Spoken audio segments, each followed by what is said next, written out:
In the next 10 seconds. Let me just wait for it to go live first. Then I can continue what I'm saying.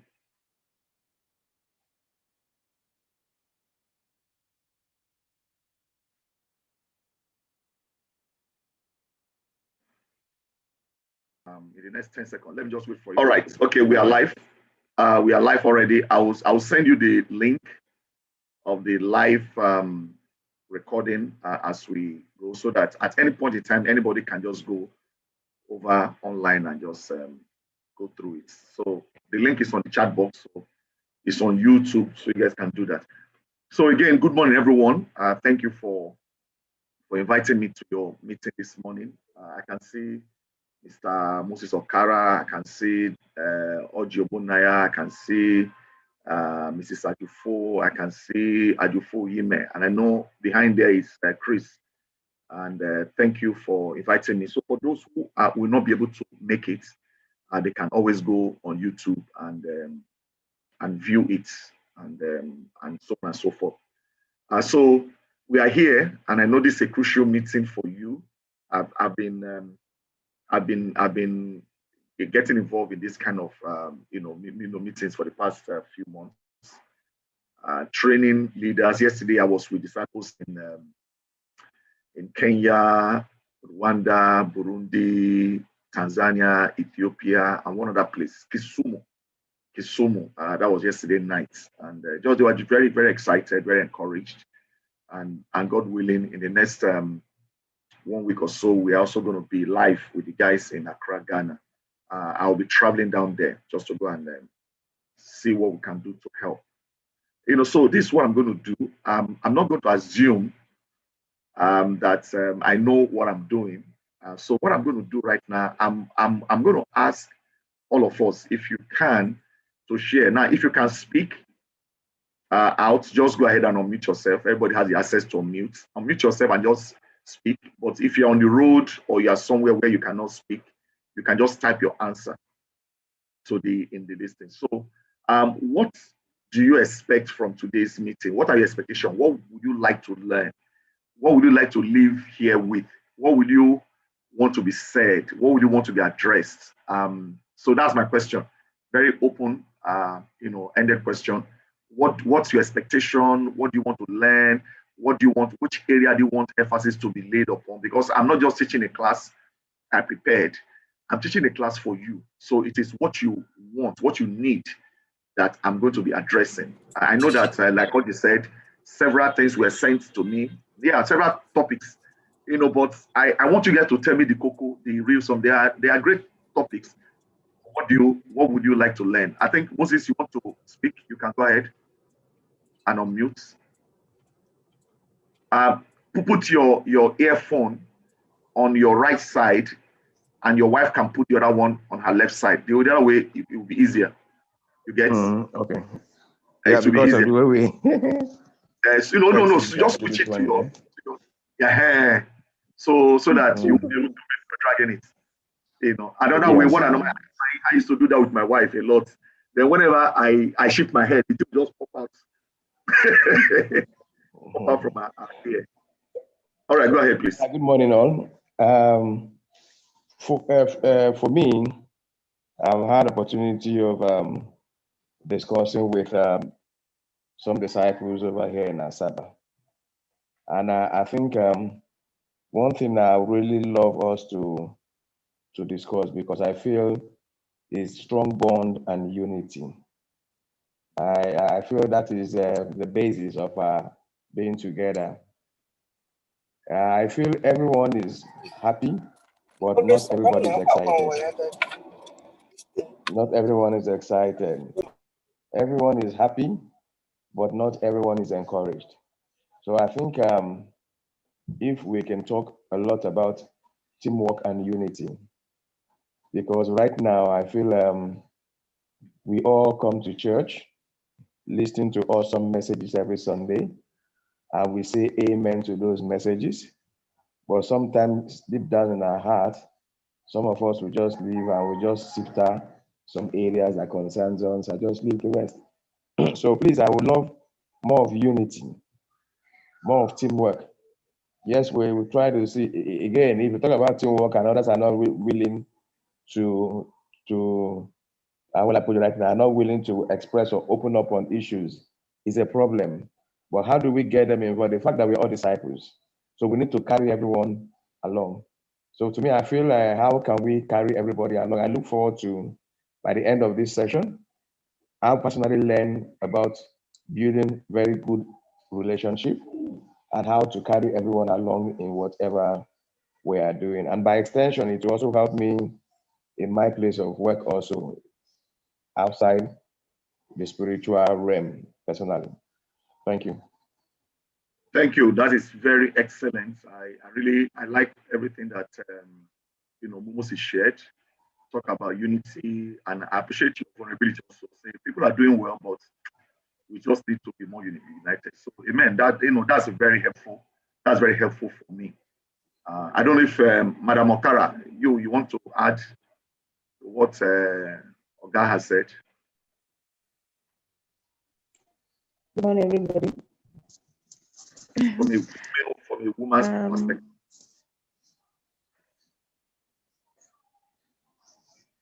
A very good morning to everybody. Good morning. Okay. For me, just like my husband rightly said, I think we need more of being there for each other, being there for one another. Some people are like they come to church every day, but they have this burden in their hearts. Sometimes when I look at my sisters, especially sisters, and maybe the little time we get to spend together and share, I'm like, we really, really need to be there for each other and for one another. So I think we should have programs that kind of make us be more bonded, more united, and maybe kind of prayers where we can bare our hearts to God, maybe from time to time, probably like a quarterly program where all of us will be like wait on God, and maybe we present our individual needs, because we have so many needs. We have so many like problems to reach out to God with one another. And that way, it will be very, very uplifting for me. That's what I feel. But sometimes I look at the sisters, and the limited time we have, we may not really have time to pray on a lot of things. Sometimes we just maybe just a little prayer, and we are out there. So I think that kind of a platform is very, very, very, very helpful. That's what I feel. All right, thank you. That's she added a very important angle to us with the kind of programs we have. Women, your hand is up. Yes, my hand is up. Thank you. You don't know how to click the raise hand up. If they do like this, So, okay, so I put my video off so that my network bandwidth can be stronger. Okay. Okay.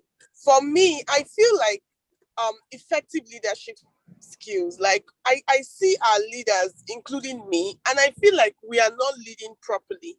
And I understand the bond and everything, but I feel like that's a general problem. For us, as leaders, I want to live here knowing how to be a better leader to an environment as unique as Asaba. Like, how do I get the results from Asaba disciples? Like the people in my team, how do I make them better? How do I make them bonded? What's my own responsibility towards that? So what things should I do to make them be better disciples as a leader? That's what I want to leave here, doing, like, or knowing. Sorry. Things I can do to be a better leader, skills I can use that will give me better results with the team I'm leading. That's what I want to leave here with. Thank you. Thank you. Thank you. You want to be personally challenged. Adding to what your Okaras have said, you want to be personally challenged. Okay.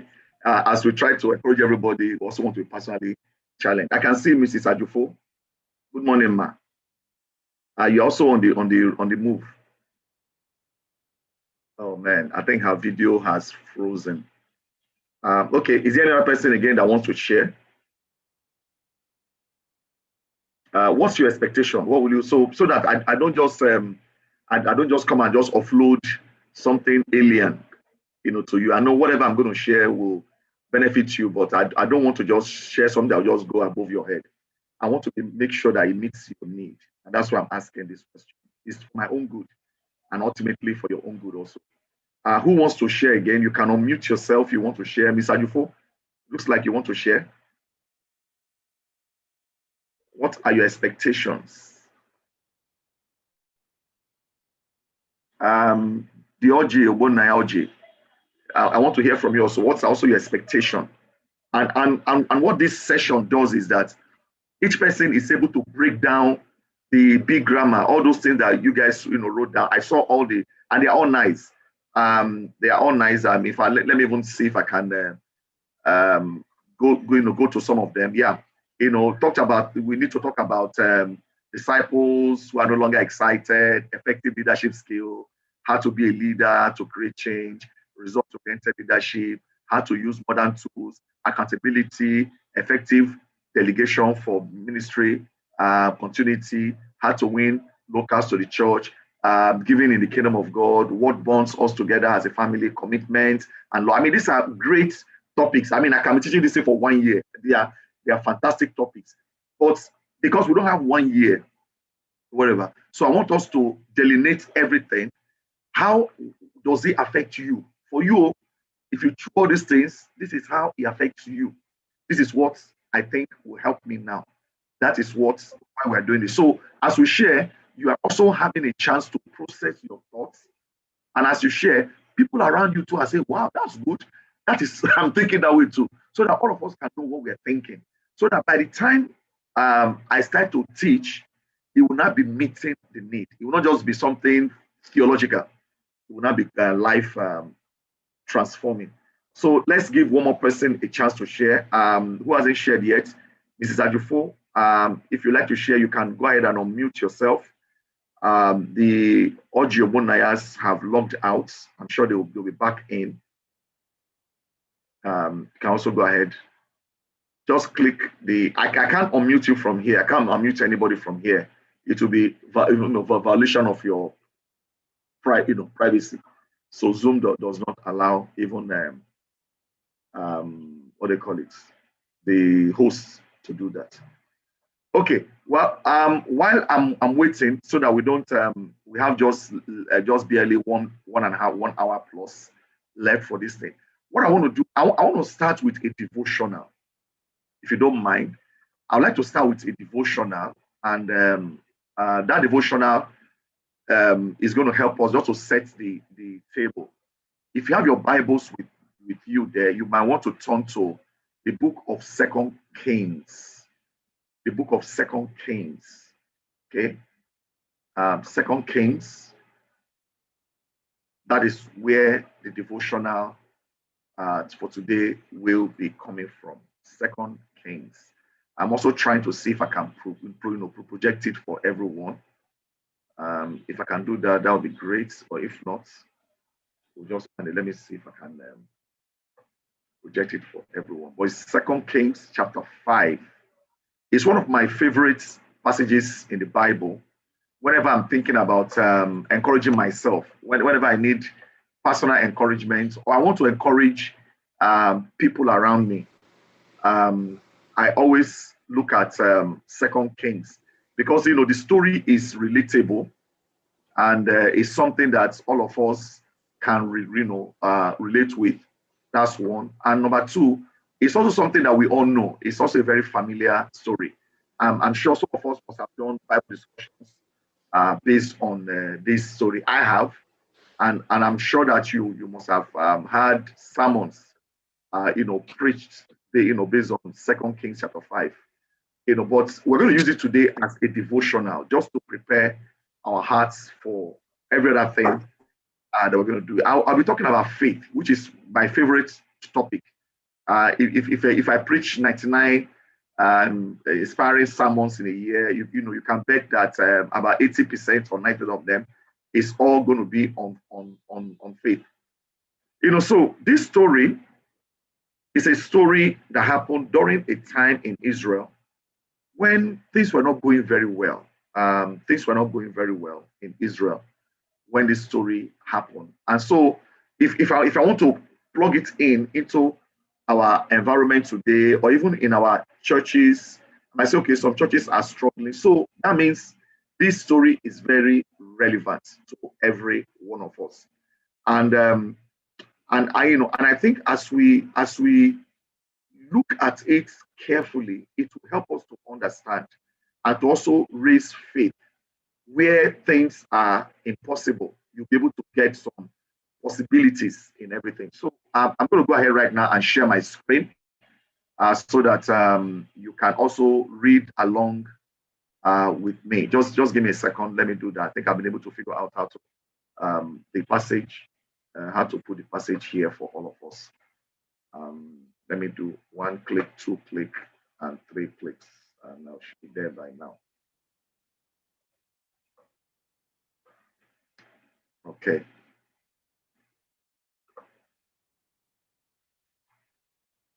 So we're taking a look at this passage in 2 Kings chapter 5.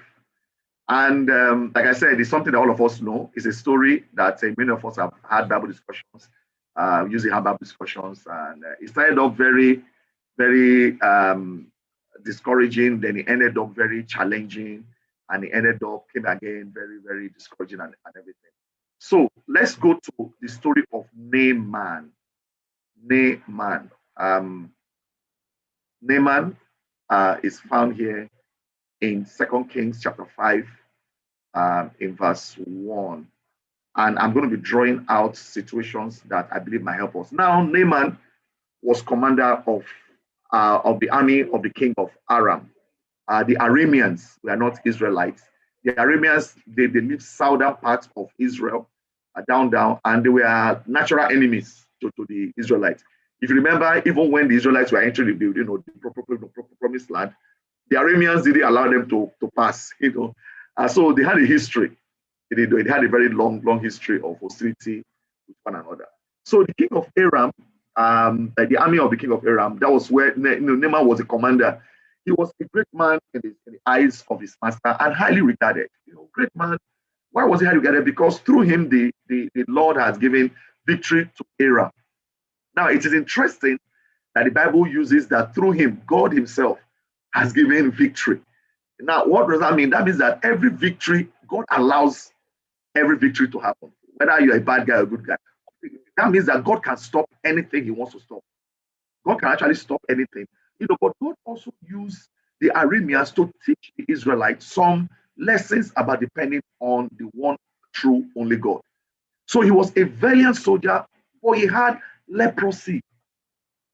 I want you to imagine, for you, a lot of things might be going well for you, but there's one thing in your life.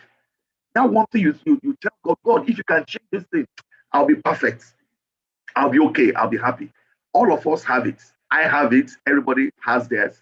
If you can just tweak this situation in my life, it might be a health issue. It might be a physical defect.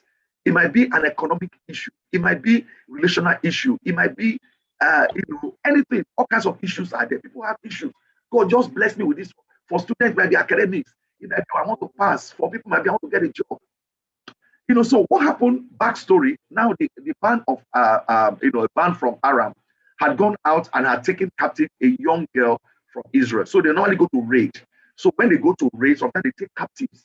So they took a young girl from Israel, and she served Naaman's wife. She was a slave, a servant.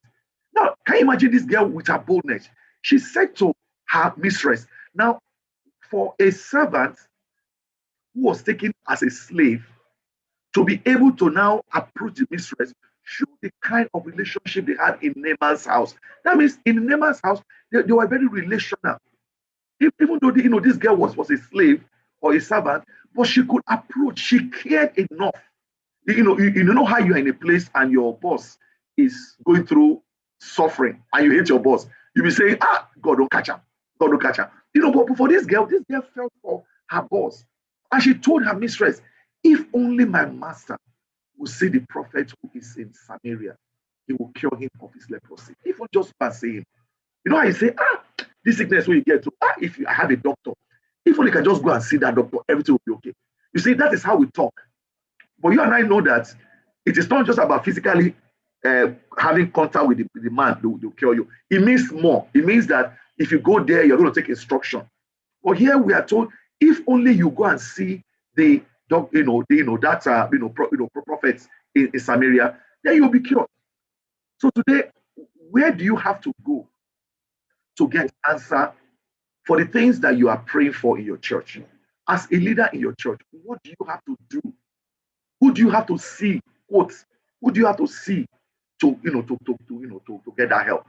Even if you are told to go get help, will you be willing to go? Are you desperate enough to go and see the person that is going to help you? Now, in verse 4, we are told that Naaman went to his master. Everybody has a master. Even Naaman, as a commander of the army, also has a master, the king. He went to his master, what this girl from Israel said. He said, by all means. The girl was like, well, then I love my general. I love this Naaman guy. Through Naaman, I have been able to conquer so many people, whatever. Listen, anything that will make Naaman happy will make me happy. So Naaman said, you know what? It is in our enemy's camp that the doctor that's going to help me is. And that's what this girl, he didn't say, what do you mean? Go to them. Naaman was ready to take advice from a girl, from a small girl, from a servant girl, from a non-indigent. You know why? Because he was desperate. Now, let me ask you, are you desperate for change? Just like in Nigeria today, we talk about change, and that's why we are gotten ourselves where we are. But you see, change can be costly. So when he told the king that, listen, this is my leprosy, somebody said I can go and get help. Yes, by all means, go.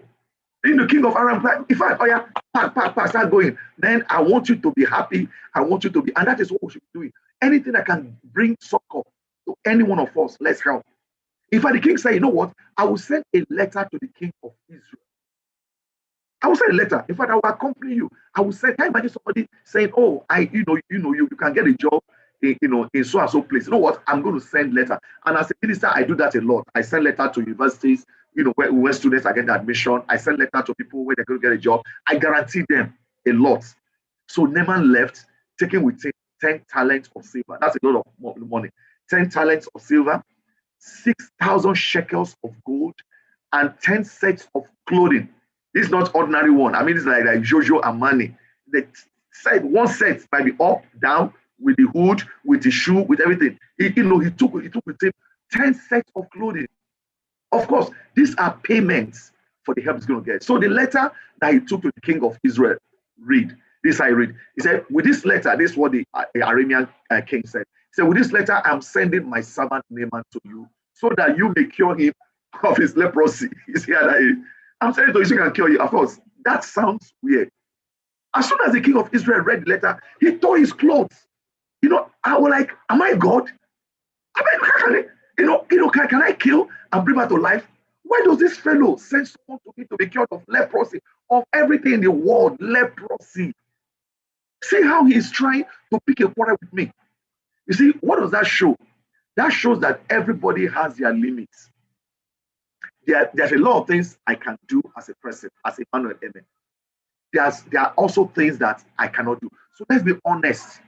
Today, if what all these preachers do, all these Pentecostals preachers, all these evangelical preachers, and so many herbalists, and so many witch doctors, and traditional healers, even modern medical doctors. Some doctors, if they can't do something, they can't say, I can do it. As long as you have money, they will say, no, I can do it. They will collect your money. Rather than referring you to someone who can do it. So what that shows that this king of Israel was also sincere. He was not saying that, oh, this is the time to actually cheat my enemy, to take money from my enemy. He said, how can I heal the person? So as soon as the king of Israel had it, he tore his robe. Then what happened? Then Elisha, the man of God, remember Elisha was a protege of Elijah. Then Elisha, of course, news went around, this thing went around. Of course, for Naaman to enter Israel, it was an entourage. He brought an entourage who was like, hey, we are in trouble, these people, whatever. Of course, they went to the king, they got safe passage to the king. And you're not supposed to harm an emissary. That's the rule of engagement. You're not supposed to harm somebody who is delivering a message from another king. So the whole city of Samaria heard about this thing. So when Elisha, the man of God, heard that the king of Israel had torn his robes, he sent him this message. He said, why have you torn your robe? Have the man come to me, and he will know that there's a prophet in Israel. So Naaman went with his horses and chariots and stopped at the door of Elisha's house. Elisha sent a messenger. Remember, what the girl said was, if only my master can see the prophet, you'll be healed. So you assume that it's just eye contact, just to see him, you'll be healed. Now, number two, look at what Naaman's master said, the king. He said, I'm sending you my servant Naaman so that you can heal him. So in the king, I take him, heal. You have the power to heal. Now let's look at what Elisha, now said. Man of God, now says, send this, why have you torn your robe? Have the man come to me. Just come to me, and he will know that there is a prophet in Israel. So in all these different conversations, one person who has been constant in all of them is Naaman. Naaman has heard what the young girl said. Naaman has heard what his king said. Naaman has heard what the king of Israel said. Naaman has had message from this delivered to him, through somebody from this Elisha, man. So what did he do? He had a heightened sense of expectation. So Naaman went with his horses. So not just one horse, he came with an entourage. So he went with his horses and he went with his chariots, and he now stopped at the door of Elisha's house. Can you imagine? Elisha obviously had the house. He now stopped at the house with all these people that he carried. Then Elisha was inside the house. Elisha sent a messenger to say to him, just one message: go wash yourself 37 times in Jordan, and your flesh will be restored, and you will be cleansed. Can you imagine somebody traveling all the way from Aram? Now, Aram had lots of spring, Aram had lots of whatever, but Israel was a bit dry. The major source of water in Israel, the major source was the Jordan, river. And for you to come from Aram to Israel, you travel a long. Remember, they are going to Samaria. They travel all the way. They pass the Dead Sea with salt. They did not pass all the fresh, waters of the Jordan River, which is not really fresh. It's not fresh water. Jordan River you can't drink it because it's not very clean. It is the springs that actually feed the Jordan River you can actually drink. So this man has traveled all the distance. I now sent him back. He said, just go to Jordan River and wash 7 times and be clean. You see, many times the answers we seek might just surprise us. I mean, the answers we seek to the problem we have might be so ridiculous. But the question I'm asking of us here today, how will you respond? Now, I've been invited, and I appreciate that. I've been invited as an evangelist, as a teacher. And I believe the reason why you invited me is because you feel that maybe I have some experience or some things I can share. But that's what I'm asking you. What do you really expect? What are your expectations? Let's see what happened in this story as I have this continue this devotional. But Naaman went away angry. He went away angry. No, this is what I'm expecting. Listen. Do you know how many hospitals I've been? I've been to India. I've been to Pakistan. I've been to Europe. I've been to America. Do you know how many MIR I've done? Do you know how many whatever? I thought, this is what I'm thinking. I thought that this man will surely come out. He didn't even see me. My servant girl said, if I see him, I didn't even see him. My king said, oh, go and cure this man. How can you cure somebody you are not even seeing? See, I thought that, he will surely come out to me. Because this is what Naaman is used to seeing and experiencing. I'm sure, I thought he would come out to me. Then he will stand before me. Then he will call on the name, of the Lord his God. He will wave his hand over the spot and he will cure me of my leprosy. Sometimes the solution is not really what we think it's going to be. The answer to our problem is not that complicated. But it's what Naaman is waiting for, this massive, very theatrical. It's like a theater. He's waiting for this theatrical move. He's waiting for this razzmatazz. He's waiting for whatever. They now began to now almost insult the man of God. And insult, because it's like, I can't do this. He said, I'm not, Abana and Fapa. the rivers of Damascus. Think about it. Are not, Abana and Apapafa, the rivers of Damascus, better than any of the waters of Israel? It is about, water, washing, haba. I get pure water. I get Ragolis water. I get Ikobosi. Ikobosi, one spring. It will be flowing. You'll be smoothing your body. I get all these things. Couldn't I wash in them and be cleansed? Do you know how many baths I've taken? Do you know how many jacuzzis I've entered? Do you know how many spas I have visited? All for this skin disease that I have. So he turned and went off in a rage. He didn't just leave, but he went off in a rage. He was probably throwing things around. He was kicking the door. He was kicking the door. He was cursing. He was shouting. He went in a rage. Today, I pray that you will not go away in a rage. If the answer to the question that you've asked is too simple, if it's too simplistic, if it's too mundane, I pray that you will not go away in a rage. So I want you to continue to think about all of these things you have heard. Think about your expectation, because we're very clear. In my almost 30 years as a minister, I've seen churches rise and fall. I've seen churches like Ground Zero turn around to begin to do it. I have never seen a situation where the word of God is applied in the right way and it never bore fruit. So this devotional is to open up our eyes and open up our hearts. So whatever we're going to discuss, whatever any other thing we're going to discuss will be secondary. This is primary. So Naaman left in a rage. You see, but the good thing is that God always has a way of surrounding people that he wants to help. God surrounds us with more, sends angels to us. So, sometimes God might even put detours on our road. God might even put speed breakers, might even put bombs just to catch our attention. So now Naaman's servants went to him and said, the trouble is that, so again, the kind of people you have around you is very important. Look at the kind of servants he has in his house. Look at the kind of servant he has with him, even in this journey that he's going. So one of Naaman's servants said to him, my father, think about it now. You reason the matter. If this prophet had told you to go and do some great thing, remember what you have done? We don't do sacrifice. We don't travel, go east, north, south. We don't buy medicine. We don't pay. If you have to do something great, would you not have done it? A lot of time we think the solution to our problem has to be very expensive. Let me share a bit. My wife and I are very grateful for the kind of church that we have. Some years ago, all of us listening to me right now, you are aware that my wife was very sick. She was actually dying. I'm the one that lived with her in the house. She was dying, and I watched my wife deteriorate every day. They told her she had a heart, issue, and they also had a spinal issue.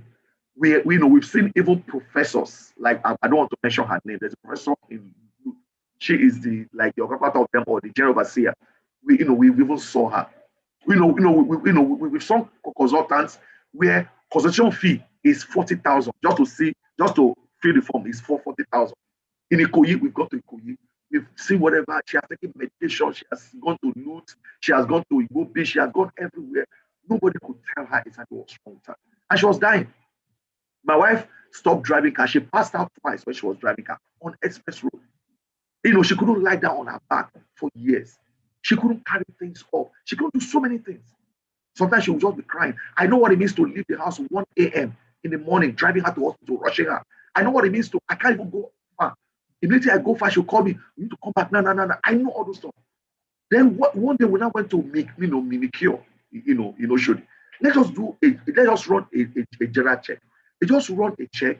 And I found out her heart was just beating. She was having palpitation constantly every single day. Then her blood pressure would just drop. Wow. I mean, she would hold plates, she would just fall on her hand. She'll be driving, her hand would just drop. The next second, well, let's see if we can get a second opinion. So also because it's owned by the Indians, Mikio, they now sent her result to 2 hospitals in India. One was, I think, Max Aspirate Hospital. The other one was Fortis. And within a few days, they brought the result back. They said they had a team of their doctors have met, they've met whatever. In fact, there's something they can do. there's a problem with her C-section in her spine. They might have to do, a surgery, corrective surgery. They say so many things. Her palpitation, how you look at her heart. That's why we start raising money. And some of you here raise money for us. In America, our brother, Nicho Guaya went to his church because she was one that converted my wife. She baptized my wife. They were very close. We raised some money. Alawaye in Atlanta raised some money. And boom, this way we were able to don't get visa to India was difficult. We'll get there very early in the morning before the embassy open. People need help. But we continue and continue and continue. We couldn't get a direct flight to India. We had to book flight from here to Dubai. But when we go to Dubai, my wife couldn't walk. She had to lie down on the floor, flat on the floor. I said, honey, our connecting flight, what will you do? I carry all the bag, carry every single thing, put her on trolley. In fact, on our return trip, I had to put her on the trolley. I said, don't worry, I'll be willing you. I will go to India. Now, to God's glory, now is history. They were able to find what was wrong with her. But we're surprised that consultation there was like 2.5. We're paying 40,000 naira here. 20,000 naira was like 2.5. The heart condition that they said they had, whatever, was just lack of oxygen in her lungs. Was not getting oxygen. They just gave her some medication, gave her some therapy till today. Then the spinal, this surgery they would have done. They said, well, it's a risky thing. If there's a mistake, she can go, she can get paralyzed. They just give her what to do, whatever. And we brought back change. We brought back all the money we were supposed to spend. In fact, the money we spent was just the tickets flying. The rest was so whatever. So if you knew or if you know today that the answer to your problem can be so cheap, will you still be waiting? And so we are glad that we went to India. Like I said, the highest amount to spend was just flying to India. But the rest is very cheap and everything. So Naaman's servant went to him and said, my father, if the prophet had asked you to do some great things, won't you be able to travel to India? We're able to do anything. How much more when he tells you, wash and be clean? Is that, try him now. So he went down and dipped himself in the Jordan 7 times. Again, Naaman also listened to the voice of reasoning. So today, I want us to also listen to the voice of reasoning. What we might end up saying might be something you've done before. I don't bar before. Now you know how many bar. Just do it this way. Can you imagine what Naaman went through, dipping himself in the first time, reluctantly, maybe. Dipping himself the second time, looking at his skin, digging himself in the fourth time. You see, you have to complete this medication. If you start, if you don't finish, it might not work for you. And by the 7th time, Bible said, as the man of God has told him, he had to follow prescription. Bible said his flesh was restored and became clean like that of a young boy. He became like a baby. Can you imagine? If you see the skin of kids, very smooth, very pampered, very everything, whatever. Can you imagine a fighting man that have gotten so many bruises, that muscular, also his skin just become very fresh.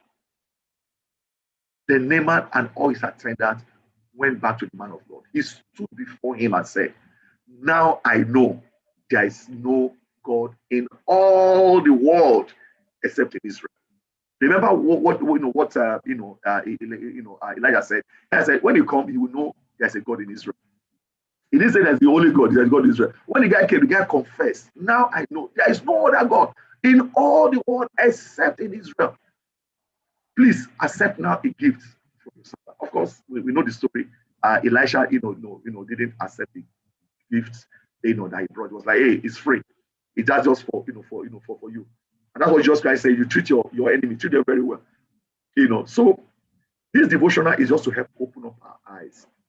And from there, if you look at the story down, Naaman became a worshiper of Yahweh. He converted. He said, I will not worship any other God again. This is the only God I will worship. But of course, he had a concern. He said, well, my king, I don't know about my king. My king still goes to worship this Dagon or this Molech. And because I'm a staff baby bearer, whenever the king goes there, the king bows down. Because I'm holding his staff, I have to just bow down. So he now told Elisha, I hope you don't mind. No, I'm not bowing down to that king. I'm only saying the only time I bow down is because the king is bowing down. And Elisha says, it's okay, fine. So today I ask us today, our hearts, we are seeking solution. That is why we're here, not for any other thing. We're seeking solution. But think about it. you have to have the kind of heart that will accept solution, even when you don't like it, or even when you have tried it before. Say, we don't do that before. They work. You also have to have a person who surrounds himself with people who encourage him, because on our own we can do nothing.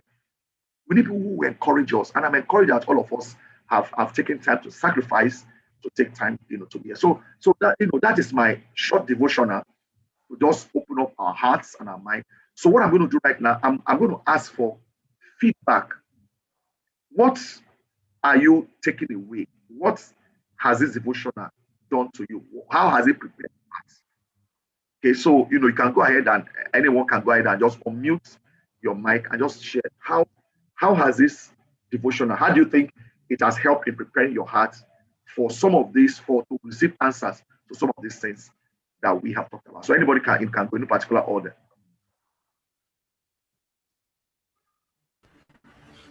And if you didn't meet just say you didn't meet my need, though. What are you talking about? That one too is a feedback. Yeah, I think for me, hello, can I? I can hear you. Go ahead, please.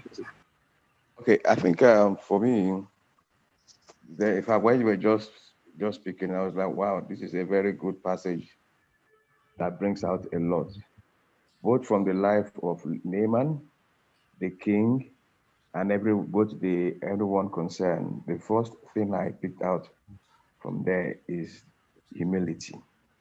And humility can solve a lot of problems.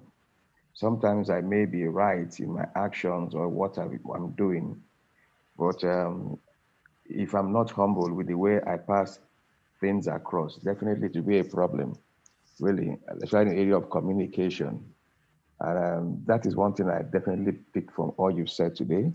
Humility in dealing with issues, humility in handling issues, humility in solving problems, and humility in passing across message or information to others is a very good key to what I've learned. Thank you, bro.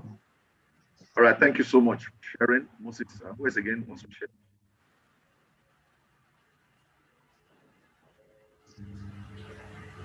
Hello? Yeah?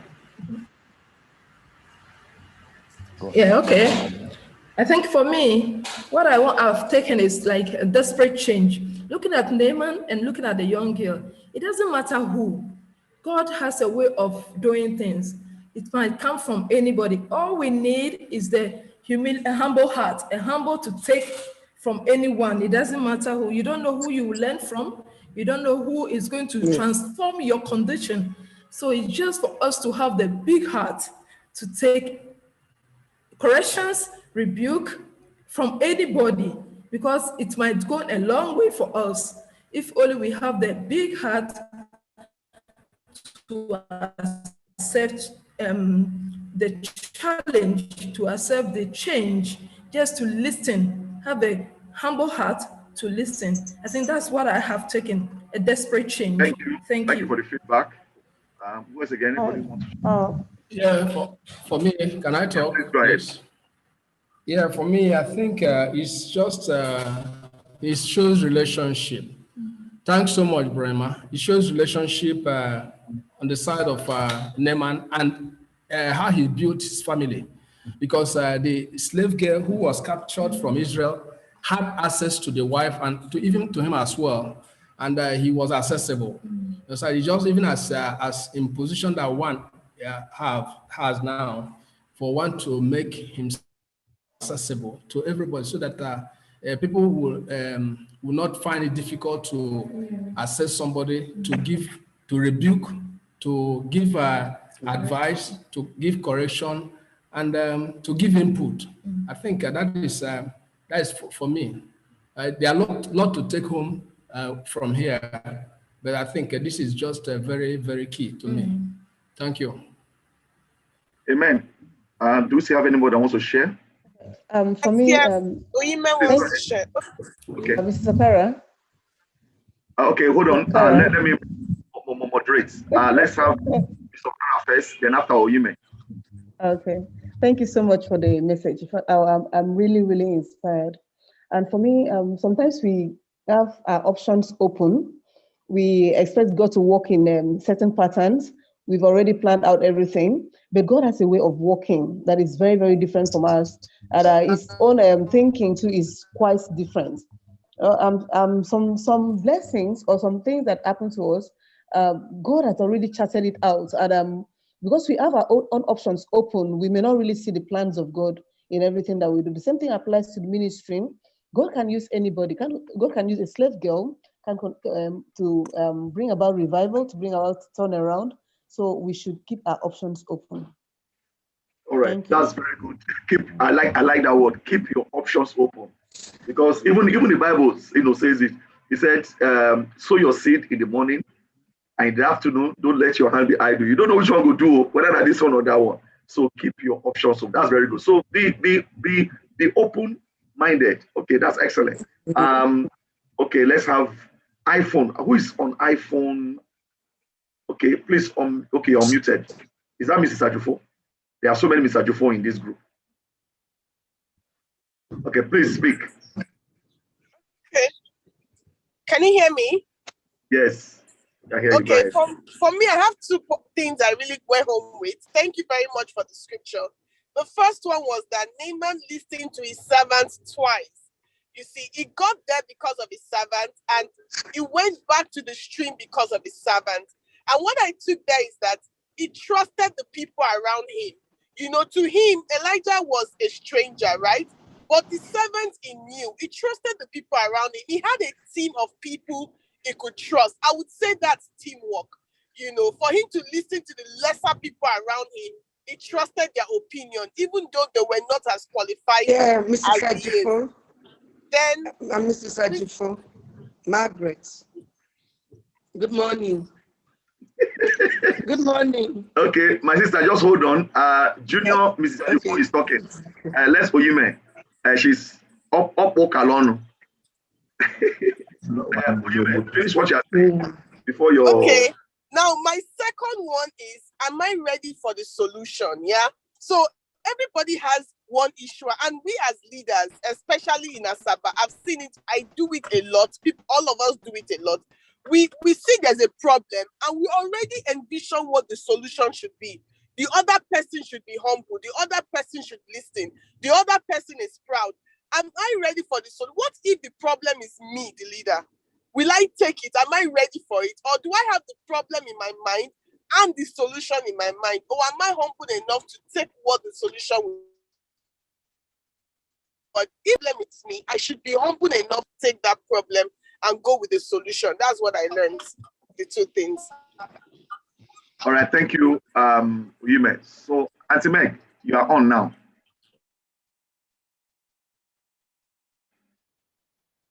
Hello. Oh, she's offline again. Auntie Meg, you are on, please.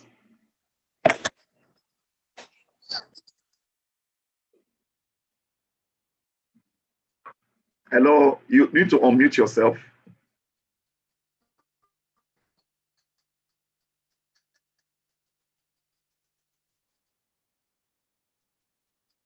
All right. Can you hear me? Yes, we can hear you now. Okay, thanks so much for the passage. It's really very, very inspiring. What I learned is that the kind of people you have around is very, very important. When you're having problems and you have the right people around you, you will do well in that problem. But when you have the wrong people, they will mislead you. They will not tell you the right thing to do. So I'm so happy for Nema that his servant is the right person around him, even though he was very junior. He was able to tell him, my master, if only they asked you to bring money, bring this, I know you would have brought it. But all what they said is you should bath 7 times. You should obey. And then immediately, Nema listened and he worked out. It paid out for him. So the people around us is very important whenever we have situations. And that will make us to come out of that situation quickly. Thank you very much. Thank you for sharing. Thank you for sharing. Is there another person that wants to share?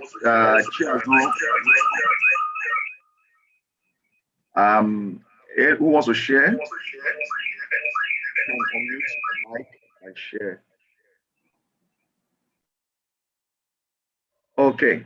All right. Okay. So I guess we've had enough sharing.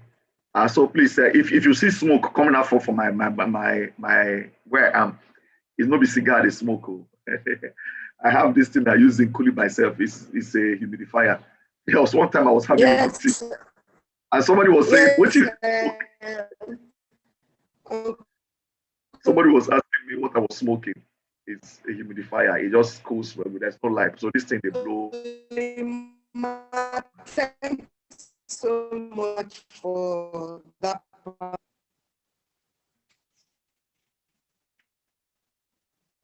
Hello, Uncle Lima. Yeah, I can hear you. What I Your reception is very challenged. It's breaking.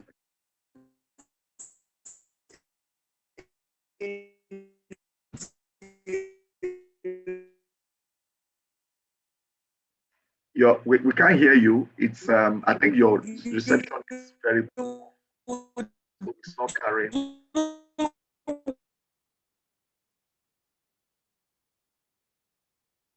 It's not because she has two phones, but it's just the reception is bad. The two phone is what causes the echo. So okay, what we're going to do right now, we're going to continue with the class, and we're going to have time for feedback afterwards. Now, there's something that Moses said, and I find out very, very interesting that he said that he said he's not just wanting to learn something for his spiritual life, but also in his life. So what you're going to learn today will help you in your life and your business, in your relationship with people, how to manage people. Just going to help you, because we're not just here to better people's spiritual life. It's also better to better your physical life also. In all the sharing that we have shared, no one has shared that we are here because we are hungry. If we're hungry, then we'll go and do some benevolence, raise some benevolence. Nobody has said, okay, we are here because we are sick, we have corona or something, whatever. So why we are here, and I want to thank all of you for showing up. Why you are here? Because you have a concern for God's church. That's why you are here. You have a concern for God's church. You're not here because, I have a problem with my landlord, I have a problem with my student in the boarding house, I have a problem with whatever, I have a problem with my car, I have a problem with my neighbor. No, because of God's church. I see this is the labor that will never be in vain. Everything I labor for will be in vain, honestly.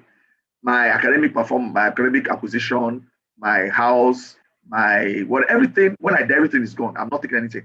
But the labor in the Lord is not in vain. God actually rewards it. God does not reward me for having a PhD. My PhD is just for here. God does not reward me for having a master's. My master's is just for here. God doesn't reward me for having a car. My car is for here.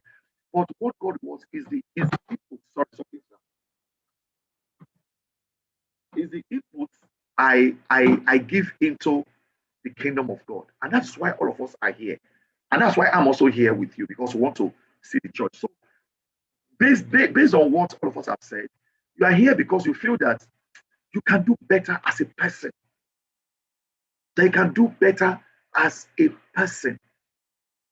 And you also feel that if you do better as a person in your spiritual life, it's going to translate to the church. That's why you're here.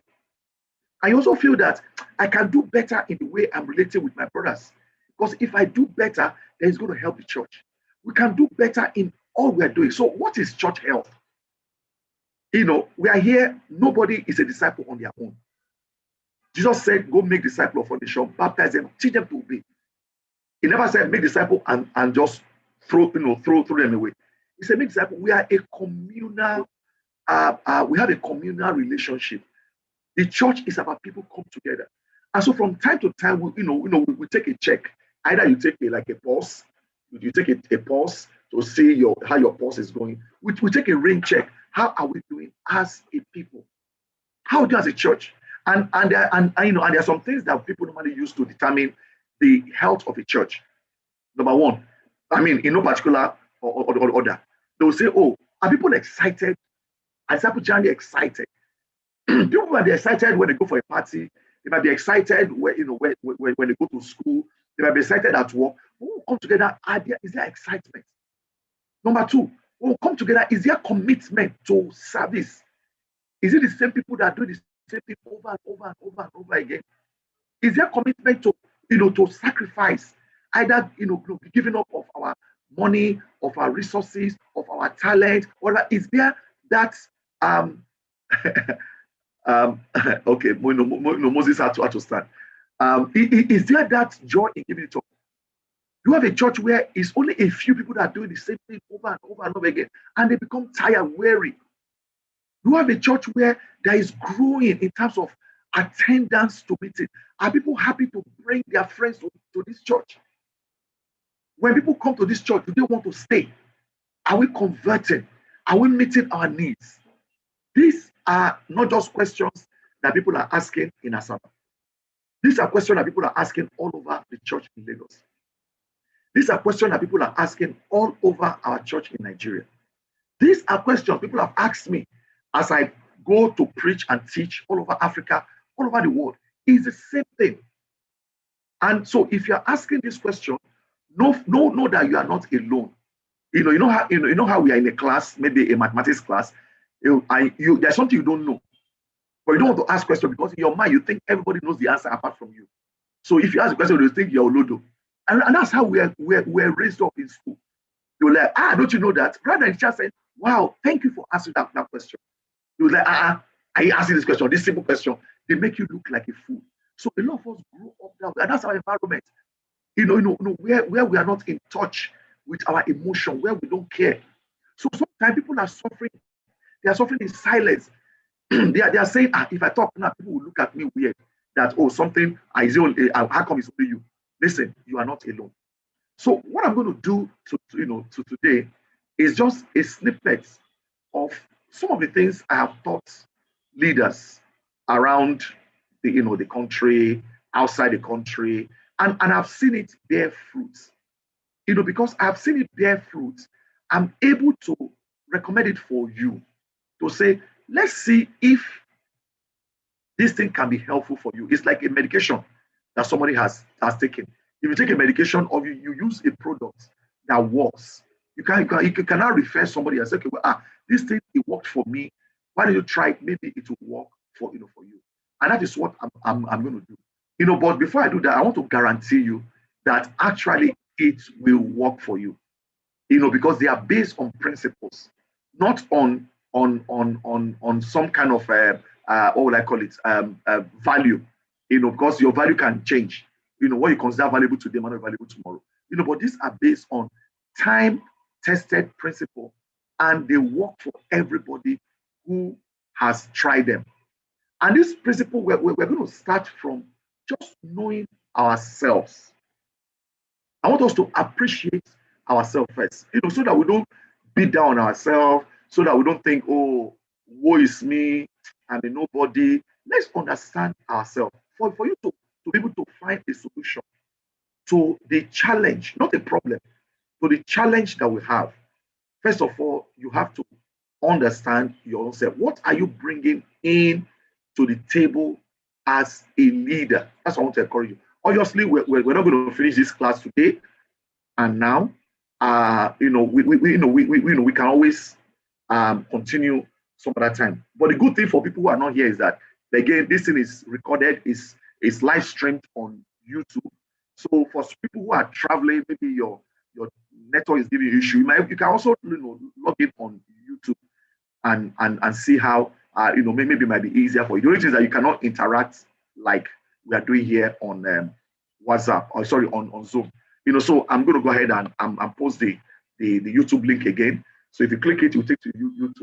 You're going to be like about 1 minute behind us, but that's how YouTube works. So know yourself. So who are you? Understand your personality type. Sometimes in a group, the problem we might have, some group have, is clash of personality. I don't like that person. I don't like that person. I don't like that person. I don't like that person. Now, let me help you. One of the things I've learned. You cannot change anybody's personality. So stop arguing about people's personality. What is personality? Personality is that person who you are, that God has made you to be. Now, I don't want to go into big grammar. So, in some texts, they will say, oh, you are sanguine, you are caloric, you are this, you are that, all those things are. Even in marriage, we are all different. That is your personality. Some people are very loud in their personality. They are outgoing, they are gregarious, they like fun, they like to talk, that's their personality. Please don't attack people's personality. Some people's personality, they are kind of reserved. No matter whatever they do, that they are reserved. Don't attack their people. You say they talk. Open your mouth, you do like mumu. That is how we grew up. People always attack personality. That's from the time we are small. You do like mumu. You say talk, you do the talk, whatever. So people go after personality, but you can't change people's personality. Personalities were given to us by God. God is one who determines who is going to be outward, who is going to be reserved, who is going to be a thinker, who is going to be very vocal. They are very vocal. They speak whatever they are thinking. Some people, they are good with their hands. Some people, they are very good listeners. They can listen very well. They are talking, they are listening to you. Some people, they are this personality. But what the problem really is not personality. What the problem is character. Character is what you make of your personality. Let me example for example, somebody might be very outward, very vocal, which is very good, very vocal, very people like that. You can always know their mind. People like that, they are always there to give you direction and everything. But you see, in terms of character, that person might have a challenge. Might not know when they are overstepping their boundary in terms of dealing with people, and they might be seen to be maybe arrogant. They might be seen to be, that's not who they are, but they might come across that way. Now, somebody who is very intuitive, who is very calm, whatever. Some people say, I like that person. He's very humble. That's the kind of word we normally use. Who is very humble, whatever, and maybe it's humility. And I've also seen people who are very outward spoken, who are actually very humble. Humble. So somebody is quiet, man, that guy is very, I like him, he's very agreeable, whatever. Which is very good. But a downside, if that person does not take time, that person might become very resentful. You don't know what they're thinking. They can be resentful. They can begin to store things in their heart. So you see, it is not a function of their personality. It is just the way they've used it. So knowing yourself will help you to know what are you bringing into the thing, that you are. So you also have to know your people. You have to understand individual strengths that your people have. Everybody in your ministry, you must know their strength. You see, what we normally do today, or not today, what we have done in the past, and I'm saying we, including me, where we have not understood how to interact with people. I've seen where in our church where somebody is a good song leader. In fact, when he sings, he knows how to call people to worship, he knows how to whatever. But because of, this is something that happened many years ago in Lagos, because he doesn't get along with the church leader. Church leader will step him down. That's the word we normally use. We used to use. We'll step him down. And the word is that let me humble him. Let me step him down. So you step him down, and you now bring somebody who doesn't have the gifts of leadership, of singing there, to humble the person. What are you doing? At the end of the day, you're actually doing a disservice to the entire church. You are fueling your ego by doing what will make you feel happy, but you are not actually helping the church entirely. And we're going to be talking about that. So all I'm going to be sharing are the things that I have learned in my almost 3 decades of being in the full-time ministry, of being a church leader, a church planter, an evangelist, a teacher. I'm going to be sharing all of those things. So in the same way, know your people also. Know the strengths and the and the allowable weakness that your people have, and know how to work towards building a team. That is what I see. You see, in teaching this class, I always think about 2 words. I think about this first word you see by the left, called nature. So naturally, there are some things that some of you have by nature. You are blessed with so many gifts. Like some people can sing, they are instrumentalists. Me, I'm not an instrumentalist. I've not learned how to beat the drum.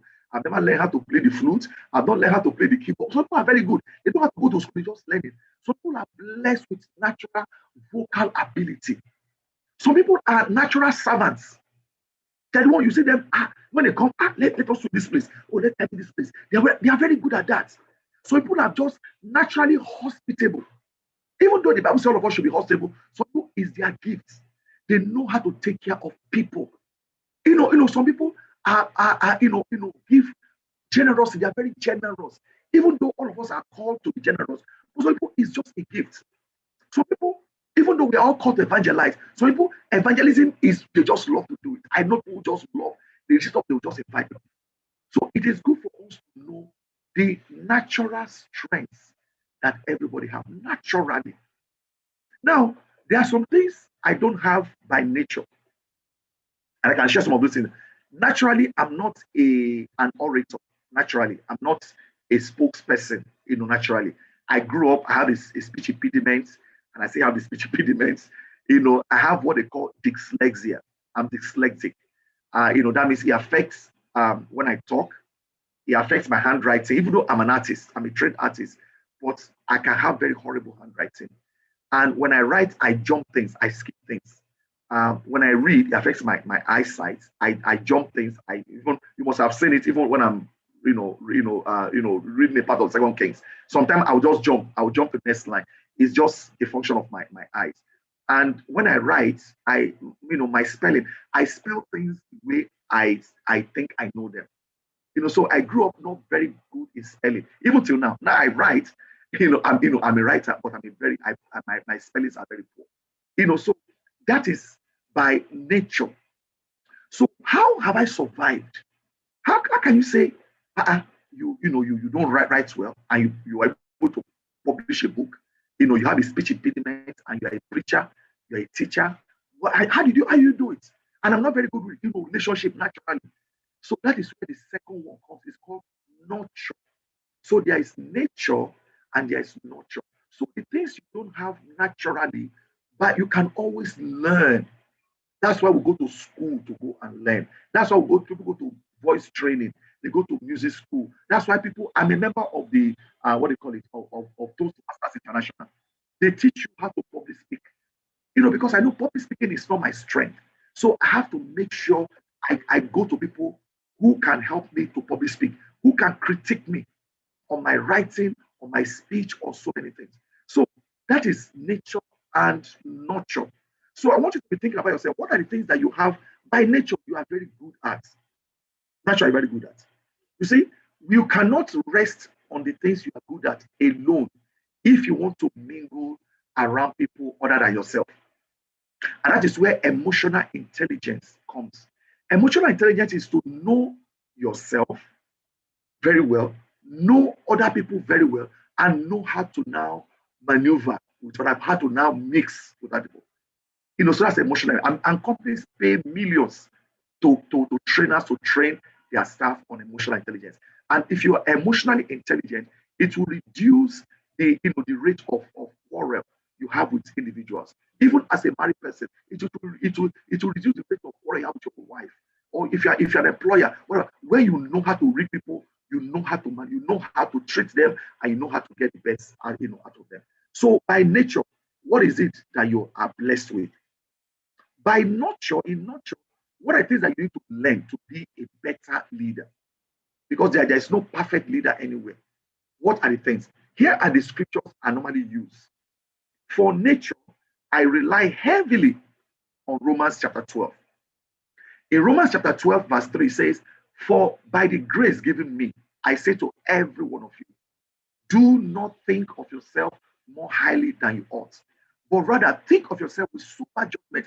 How do you think? In accordance with the measure of faith God has given you. Just as each of us has one body with many members, and these members do not all have the same function. Sometimes we want every disciple to have the same function. We want all disciples to behave the same way. No, you can't. because we are created differently. And the Bible said that in accordance with the measure, everybody must know what is the measure of faith God has given me. Just as each of us has one body, just as your human body, your body has many members, your eyes, your nose, your lips, your tongue, your teeth, your hair, your ear, everywhere. And these members do not all have the same function. We cannot be going towards conformity. What we should be looking at is unity, not conformity. We want to conform. If you look at what the Bible says here, the Bible continues by saying here, it says here, and these members do not all have the same function. So in Christ, we who are many, we form one body, and each member belongs to all the other. In other words, we are a body, and the church is in English, they call it collective noun. The church is actually a collective noun. The church is a group of people acting like one. Collective noun. So collective noun in English, let me do some English training here. Collective noun are words that are used in singular, but in the sense, they have a plural sense. For example, you say a herd, in a herd of cattle, a herd, singular. But in the real sense, you're talking about things that are plenty. You say a bunch of banana. You say bunches, a bunch. So within that bunch, there are many heads of banana or any sticks of banana in there. Or you say a bevy of ladies, a bevy of ladies. You won't say a bevy of ladies. Or you say a gang of robbers, gang, one, singular. But in sense, it's plural. And so in the community, we are a church. We are plural. We are one because we are unified. But when you look close, we are plenty. We have different functions. So look at what the Bible says in verse 6. In verse 6 here, it says, we have different gifts. Remember, by nature, we have different gifts. Gifts, if a gift is something that you did not buy, it is given to you. If you buy something, it's not a gift. You purchased it. And nobody can say, oh, you must buy me this as a gift. No, you can't do that. There is no more a gift. You are demanding for it. So because God gave you, you didn't ask for it. God knows what He's doing. The Bible says that we have different gifts. How? According to the grace given us. God knows that He gave you this measure. God knows that that measure is a measure that you need. And you do well with that measure. So God has given us measure of gifts. So now the problem is that how do we allow individuals to exercise our gift? That is where we have a problem in the church. If a man's gift is prophesying, the Bible says, let him use it in portion of his faith. Let him, when I read this passage, I do like this. Let him do it. If it is in serving, let him serve. Let's unleash people in their gifts. If it is encouraging, let him encourage. If it is contributing to the needs of others, then let him give generously. In fact, everybody should be allowed to blossom based on their gifts. If this guy's gift is as an instrumentalist, and that's all he loves doing, don't force him to be singing when he cannot sing. Look for people who have the gift. Now, if they don't have the gift, they have to now manage what you have. There are some of us, like in my team on campus, there's a brother who is leading the benevolence for my campus. His name is Abioye. Abioye is a very benevolent guy. He's a guy who has human feeling. He's always thinking about, look at person, what they do. So that's kind of person I should run our benevolence. That kind of person. Now, you don't put someone like that to run your finances because he will just give out all the money. You just give out all the money, he won't know how to plan. So the person who runs our finances is Shehu Oyegule. Shehu is a scientist. He thinks in mathematics. He's very detailed, very, very detailed. So he's the one that runs our accounts. Before Shehu started doing it, it was Onye. Onye is an account, a trend account. Onye is very thrifty. Onye is very careful with money. If you give her money, you will not miss. The amount you give her, you will find it. In fact, you can even increase it for you. So if you talk about in terms of creativity, I usually put Rotimi Awaye, there. Rotimi Awaye is very creative. He thinks ahead. He thinks the way I think. He thinks ahead. If I want to think about somebody who you can give a job to do, explain to them, and they will they will execute it. Hard work. I think about Christy. No, Christy, started Christy, we need to produce this, we need to go and buy this in Lagos Island. She goes to Lagos Island 10 times a day. To her, it's not work. To her, it's just whatever. She likes to move. She likes to be on the move. Someone like Christy, someone like Justice Paul. You see, because I've read people in my team, able to position them where they are happy. In fact, to them, they are not doing any work. You are thinking, oh, boy, you try, you're like, what I do? Forget this job. That is when work becomes fun. When you're asking yourself, I don't even know why they are paying me to do this thing. So I'm enjoying myself. That is when work becomes fun. So Bible said that if it's a contributor to the needs of others, let him give generously. If it's in leadership, then let him govern. Then now this is not a challenge. People whose gifts are in leadership, then let them govern diligently. People whose gifts are meeting the needs of others, let him give generously. Don't be like our government that went to go and be hiding, palliative and be waiting for their birthday so they can now start giving palliative to people. What did they buy with your money? What was not bought by the federal government? It was bought by the corporate organizations in Nigeria. So if your gift is in showing mercy, then let him do it cheerfully. You see, this is by nature. We must allow people who are gifted. The problem is some gifts are more glamorous, and I have to agree. So some gifts are more glamorous in a way than others.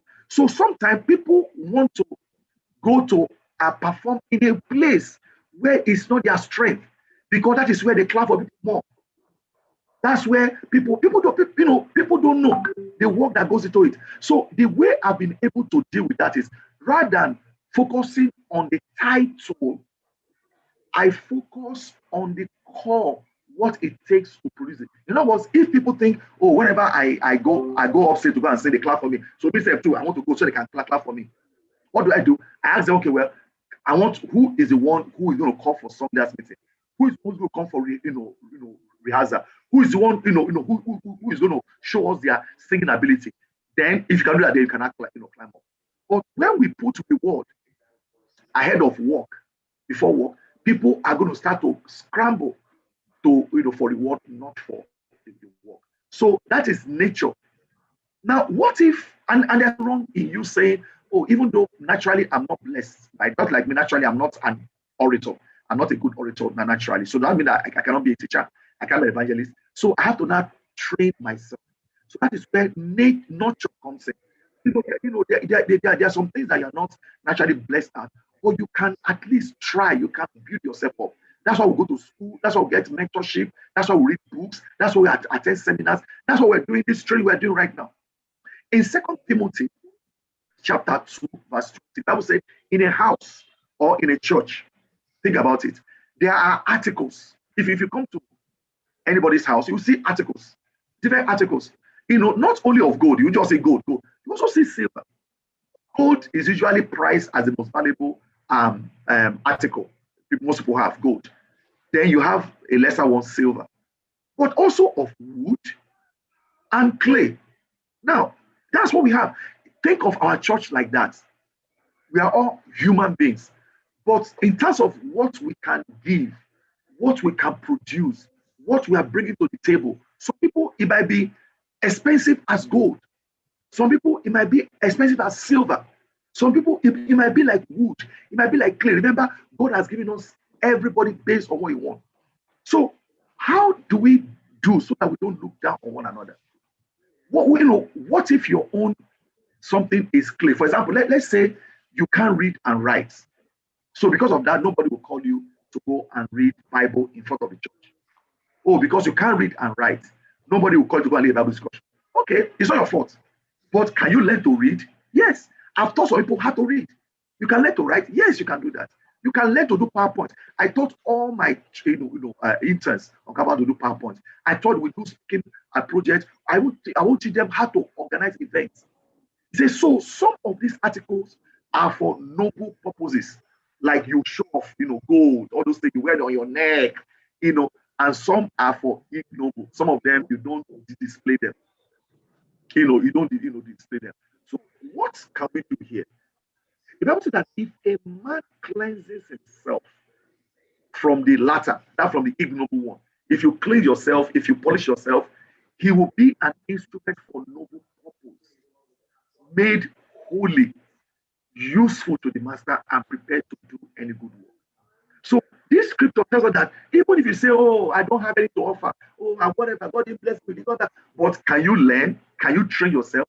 We can learn. If you say, well, some people are naturally very clean, they are just neat. They know how to dress well. They know how to match colors. If they know how to clean places up, they don't struggle. Some people, even if they dress, they don't know how to match color. They don't know how to. So can you humble up to go and learn? Say, sister, I like the way you do your hair. Can you please teach me how do you keep your hair so tidy? Or I say that whenever you wear, everything just a match. Everything just match. I beg, come and teach me how do you choose your color? Who's your tailor? Whatever. That is where humility comes. You can learn, and learn. We must. So how do we train ourselves to be better? Think about this illustration. This is sand. This kind of sand you see in Edo State. Even in Asaba, you see red soil, red clay soil everywhere. How will you feel if I come to your house on your birthday and I drop by on the road on my way to Asaba? I drop by somewhere in Edo State and I pack plenty red soil and I put them in a bag and I bring to your house and say, my sister, happy birthday. This is a gift for you. How many of you will collect this kind of thing from me? One was like, hey, bro, what are you talking about? Poto. You give poto. Are you telling me there's no poto around my neighborhood? What will I do with this one? What will I do? Nobody will take it.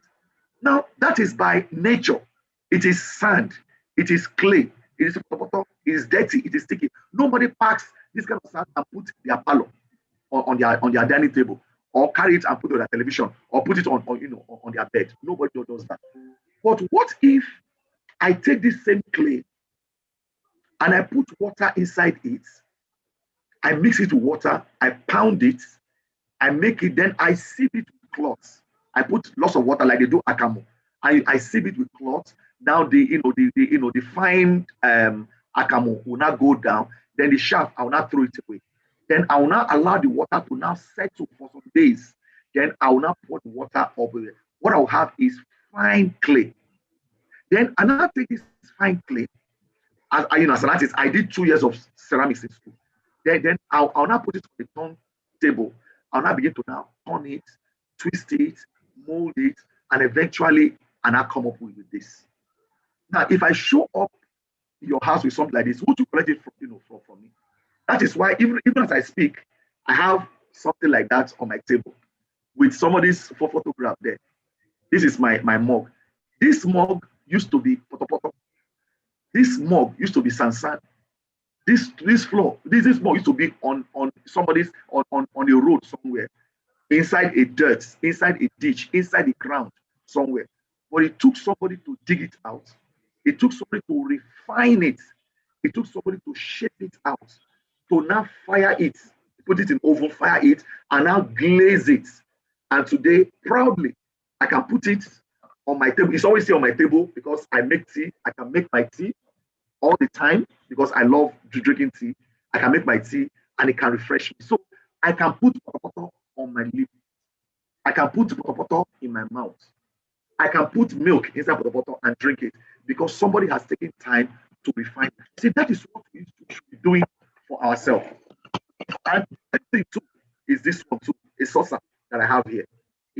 It was dead. So no matter which condition you see yourself, you can learn and you can grow and you can become better. The only thing that is constant in life is change. Change is very constant. So the day you stop changing, you are going to remain poto.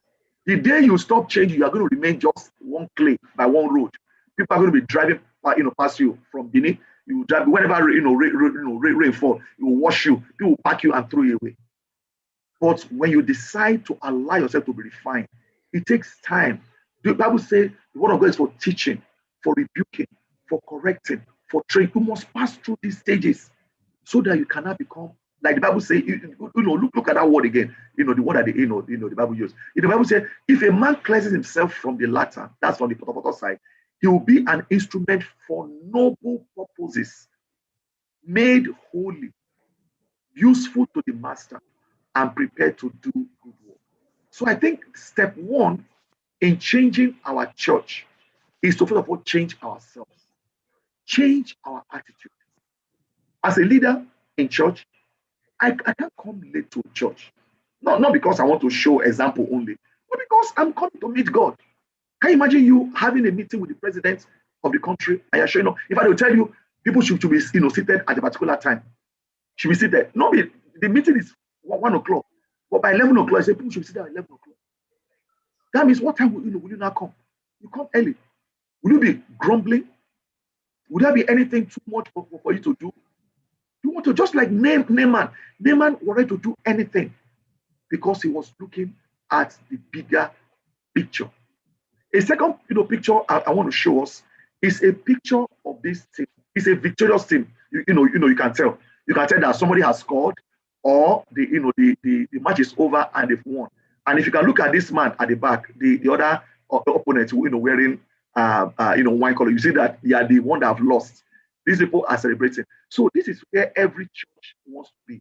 A victorious church where we are all celebrating, we are all happy, we are baptizing. When we come to church, people are fired up. People, when we say come and give, like people give, like my ministry, for example, even in pandemic last year, we didn't just meet every goal we set. Our special commission goal, we met every goal. We met every goal. We gave millions. We gave more than we've given ever last year. People say, campus, how do you guys do it? You make sure we contribution go, beneficial contribution go, you meet volunteer go, where people are not going anywhere, but they didn't know what we're doing at the background. We're getting every student to work. We are working underground. When people are home, we are working. My daughter opened a company. My son was doing online business. All of our company we're able to give more than we've ever given when the whole world was there. I never gave my children money in 1 year. No pocket money for them 1 year. They were making their own money. Remember, they were contributing to the house. They were paying lights bill. They were paying this bill. They were paying that bill, whatever. But that is because of training. We have been able to train as a we're the first ministry to start doing online. If I would be having online right now, Bible discussion without fail every single week for over 1 year. We never fail every single week. 11 Bible discussions. People say, couple, how do you do it? Because we have prepared ourselves. So victory is what everyone wants. But what goes into this victory is what we are going to talk about. Unfortunately, the time is 12 o'clock. And this is where we are supposed to really stop this class. This class was supposed to run for 2 hours. I logged in, before 12. The urges logged in, before 12. I think, but everybody else came late. But we said we're going to do this class so it's exactly 12 noon.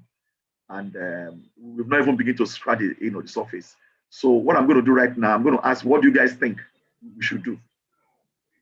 What do you think we should do?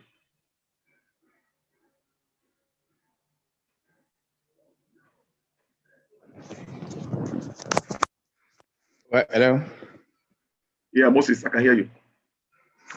Yeah, for me, I think we're just less than 5 in the house, and we have more leaders than this, really, and it's not encouraging because we keep talking about all this, and the number is not really encouraging. And getting to get you down here is not that easy, really. I don't know how, if possible, either we can spend like 30 minutes more to tidy up so many things, or we reschedule this meeting to get a fuller house. The challenge now is how do we get a fuller house now? That is the problem now again. Really, 30 minutes to me is encouraging. Okay, all right, that's from Moses. Any other person again? I want to get a feedback. I want to know what you guys are thinking. You may want to say something. You have to unmute. Go ahead. Go ahead.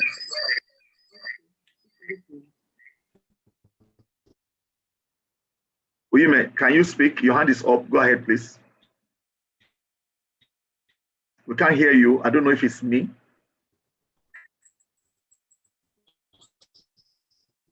We can't hear you. I know you're on the road. First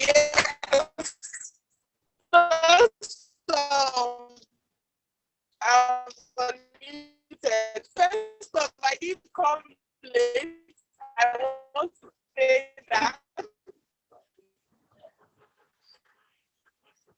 Yes, you are correct. Actually, you were yes, you were here early. I forgot to mention that you logged out to go call people. So you were here early. I'm speaking. Yes. I said, first off, I didn't come late. What is happening?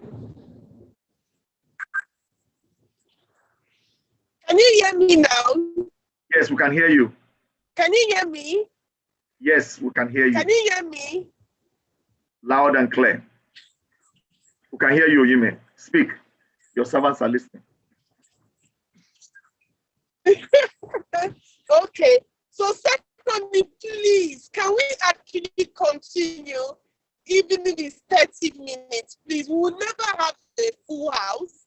Something would always happen. So I feel like there's a lot to learn, even if we have another class. Yes. All right. I said, please, can we just continue? Even if it is just 30 minutes. All right. I've heard you. Uyime, I've heard you. Thank you for that. I'm sorry for not mentioning that you came early. She actually came late. She had to log out to go call people. Auntie Meg, your hand is up. You can go ahead and unmute and speak.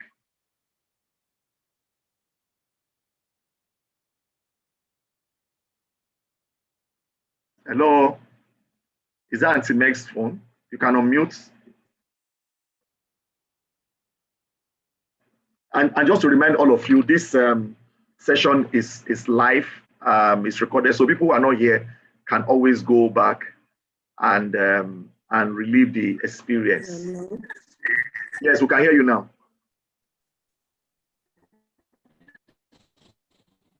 Hello.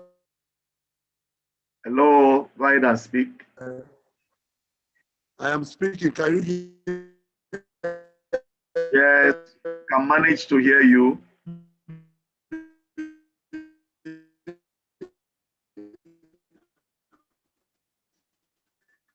Wow, reception is very poor over there. Okay, now this is what's going to happen. You might want to type in your suggestion. Auntie Meg, you can go ahead and speak. Hello. Yes. You can speak, please. Is Uncle Victor that is speaking? My brother. Oh, Uncle Victor. Oh no. Okay. Yes. Good morning. Thank you very much. Thank you very much. Yes, I've heard what the two speakers spoke about giving us more time. I am in support of it. If you have your own time to give us for 30 minutes, so I will appreciate it. So at least there is an impact. There's a very interesting topic. All right, I'll do that. Since you told us that we can record, we can hear it some other time. But yes. Oh no. Let's finish up by giving us at least 30 minutes of your time. If it's not all right, thank you. Thank you very much. All right. I'll do that since by popular demand, most people are saying extra 30 minutes. Again, remember what we learned with Neyman. Neyman had a listening ear. I'm also going to have a listening ear. I will listen to general conversation. Okay. So what I'm going to do, I'm going to go on for another 30 minutes, and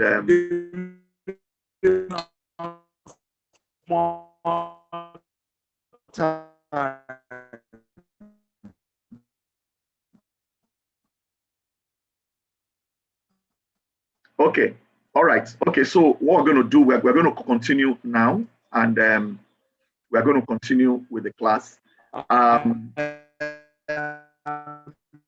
Is somebody still talking?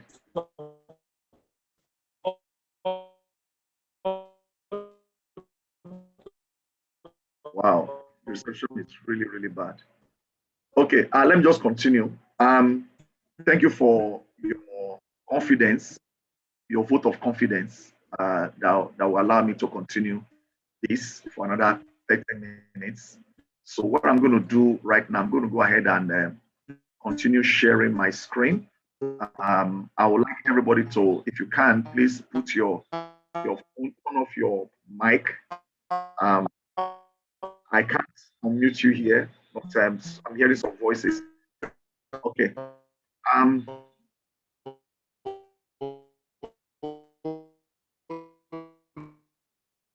I'm getting a feedback. I don't know. Anyway, so this is a picture of an effective team. This team, we call it effective because this team obviously have either won a tournament or they have scored a crucial goal.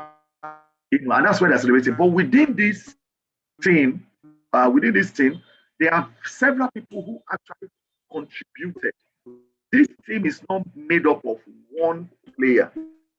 In behavioral science, in this study of teaming, because somebody said I should talk about teaming, how to form a team, how teams work.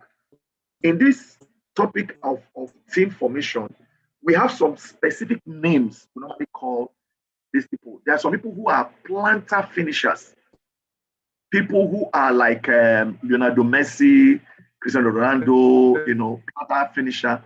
There are people who are the shapers. They know how to shape the whole idea. There are people who are the plants. They call them the plant. There are people who are the implementers. There are people who are the coordinators. There are people who are the resource investigators. There are people who are the team workers. Team workers are people who maybe they are the psychologists in the team. They are the medical personnel in the team. They are the people who make sure that the logistics of the team work. Team gets to where they need to be. They book flights. They arrange for transport for the team. So there are people like that. There are people who are like that in the team. So, but when they win, everybody wins. So effective teams contain all these roles, of which each one is equally important. So we have to be able to harness the importance of every member in the team. Now let me break it down for us. This might take a few minutes, but I want us to to please bear with me. I'm going to try to speak as slowly as I can, and I'm going to try to speak as clearly as I can. Everybody is a leader. They're all leaders here. But in leadership, leaders come in different categories. Just like you say, cars. We have automobile. Automobile is a vehicle that moves by itself. But they have different types. They are trucks. They are the SUVs. They are the 4x4. They are the sedan. They are the station wagon. We have the van. We have the tricycle. All those things are automobile. So in this role, some people play more of a leading role. They are more in the front. They are leaders, but they are mostly in the front. They are the front line leaders. There are other people, they are in the doing part of it. They are in the doing. They are the kind of people that give them a job, explain to them, and they will do. Give them a job, explain to them, and they will do whatever you ask them to do. They might not be in the forefront, but they are in the doing. Let them just pause a bit. There is a device. There is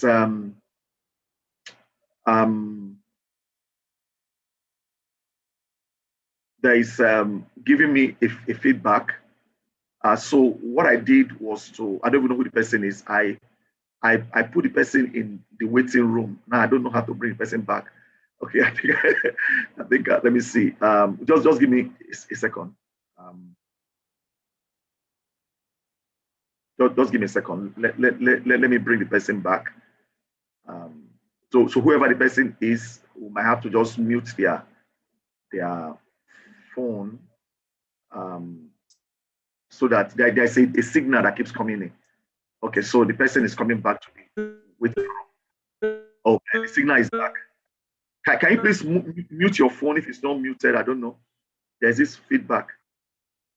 Okay. All right. Let me just continue. So some people are in the leading part. They're always in the forefront.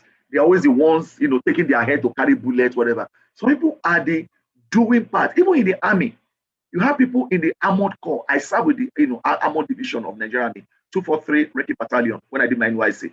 There are people who are in the infantry. The foot soldiers are there. There are people who are in the medical corps, but all of them are in one army. So some people are in the leading parts. They are in the forefront. They are very idealistic.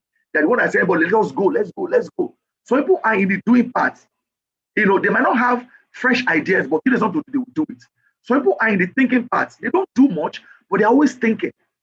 They will tell you that say, this thing will work. That's what we do last time. They are thinking part. Some people are in the, believe it or not, they are in the socializing part.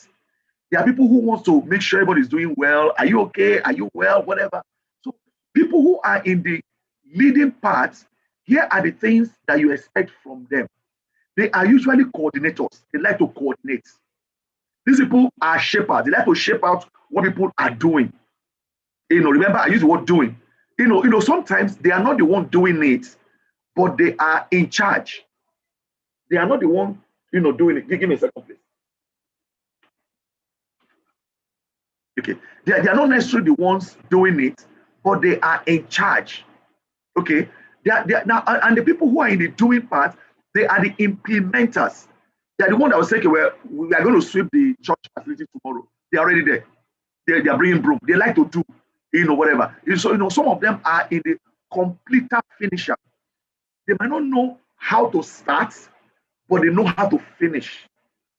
Then people who are in the thinking parts are, hold on, just give me a second. Let me do something here.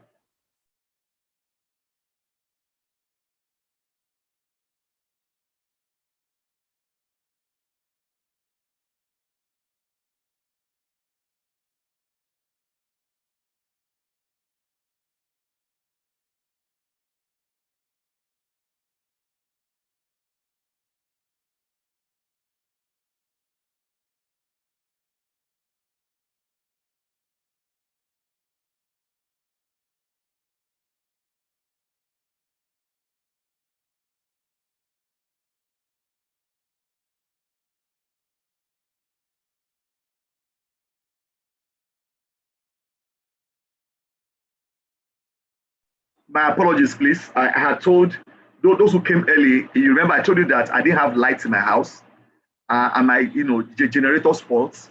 So to power this class, what I've been doing is I've been powering this class using my car. I'm using my car. So I what I did was I got a very long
We are back. Sorry, I was explaining how I have to connect and disconnect. That's what I'll be doing. So I just have to switch.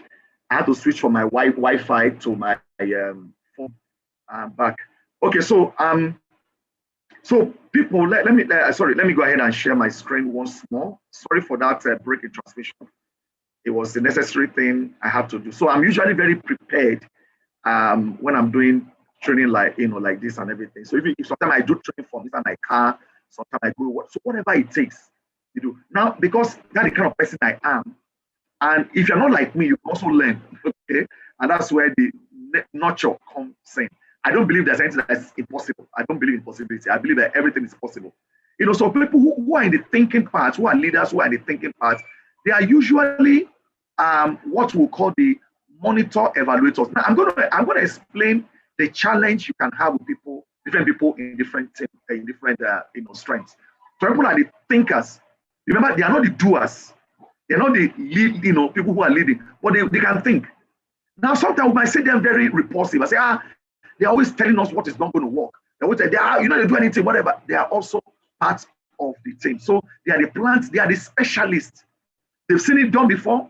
They've been through various leaders. They've seen Henry Creed. They've seen Toko Sokolu. They've seen Onyechi Ogwaya.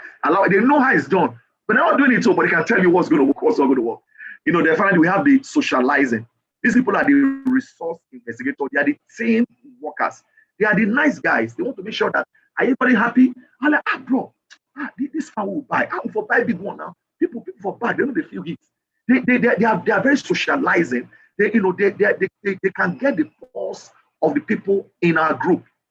Now, the person at the leadership level is in the front. He might not know what's happening at the back. The person who is doing might not know how to create an original idea. The person who is in the thinking might not know how to execute. The person who is socializing, who is that people, they might do well in benevolence, they might do well in his kingdom, whatever. They might not do well in other areas. But that is the gift. So that is why we call it strengths and allowable weaknesses. We have our strengths and allowable weaknesses. Now here, as well as the strength or contribution you provide, each team role also has an associated allowable weakness. That is the flip side of the behavioral characteristic, which is allowable in the team because of the strength which goes with it. You see, somebody who is very outward focused, who is very socializing, who is the one that likes to plan the party, is the one who knows all the DJ, is the one who knows all the correct music in town, whatever. Then you have to also allow them. Sometimes you say, you are too loud. That being too loud is a product of their nature. So don't go after that. They are called the allowable weakness. So let us see some of the challenges we are going to face. If you learn how to maneuver these challenges, you will learn to work with each other better. For example, if your strength is in the doing, you are the actor, you are the doing part. Let's go. Here are the things that you will expect. Here are the things that you are going to have in that team. And I'm happy that this thing is being recorded. People who are not here can always go and watch it. Even if you are here, you can also go back and review it. So don't be in a hurry. If you are the doing part, you are an implementer. What does that mean? That means that you are well organized. You are very organized. People that are very organized and they are very predictable. You know what they will do at all times. Now, people like that will take basic ideas and they can make it work in practice. Just give them an idea, they will take it and boom. But unfortunately, or rather, as it is, people like that can be slow because they want to do things right. They can be slow in their doing. So that slowness is the allowable weakness. So for someone like that, give them time if you want them to produce something. Don't go and rush them. If you rush them, you are going to be harming them. What about the person who is a shaper? They have lots of energy and action. They go around challenging everybody to move forward. They can go, let's move forward, bro. Let's get on with it, bro. We can do it. That's what they are. But sometimes they can come across insensitive. The person you are pushing, you don't know that he has an injury in the leg. They don't know because they are not saying it. All they are saying is, let's go, let's crank, let's go, let's meet our goal. But they don't know that, hey, bro, have you eaten? They don't know that because that is not the way they are wired. Now, the second person is still in the doing part. That person is a completer finisher. Give him something, he will take it and finish it. He can complete and finish it.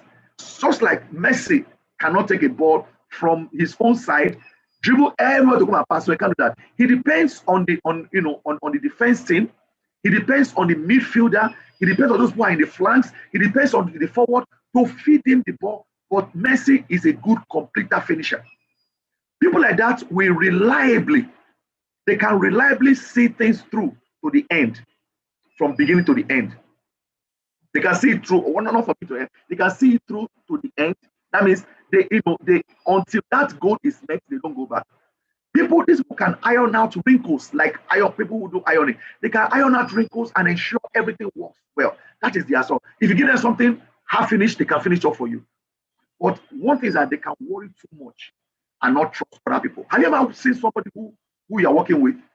They'll give you a job to do and they'll still be over supervising you. They are micromanagers because they want it to finish well. Have you done it? Have you gone to the market?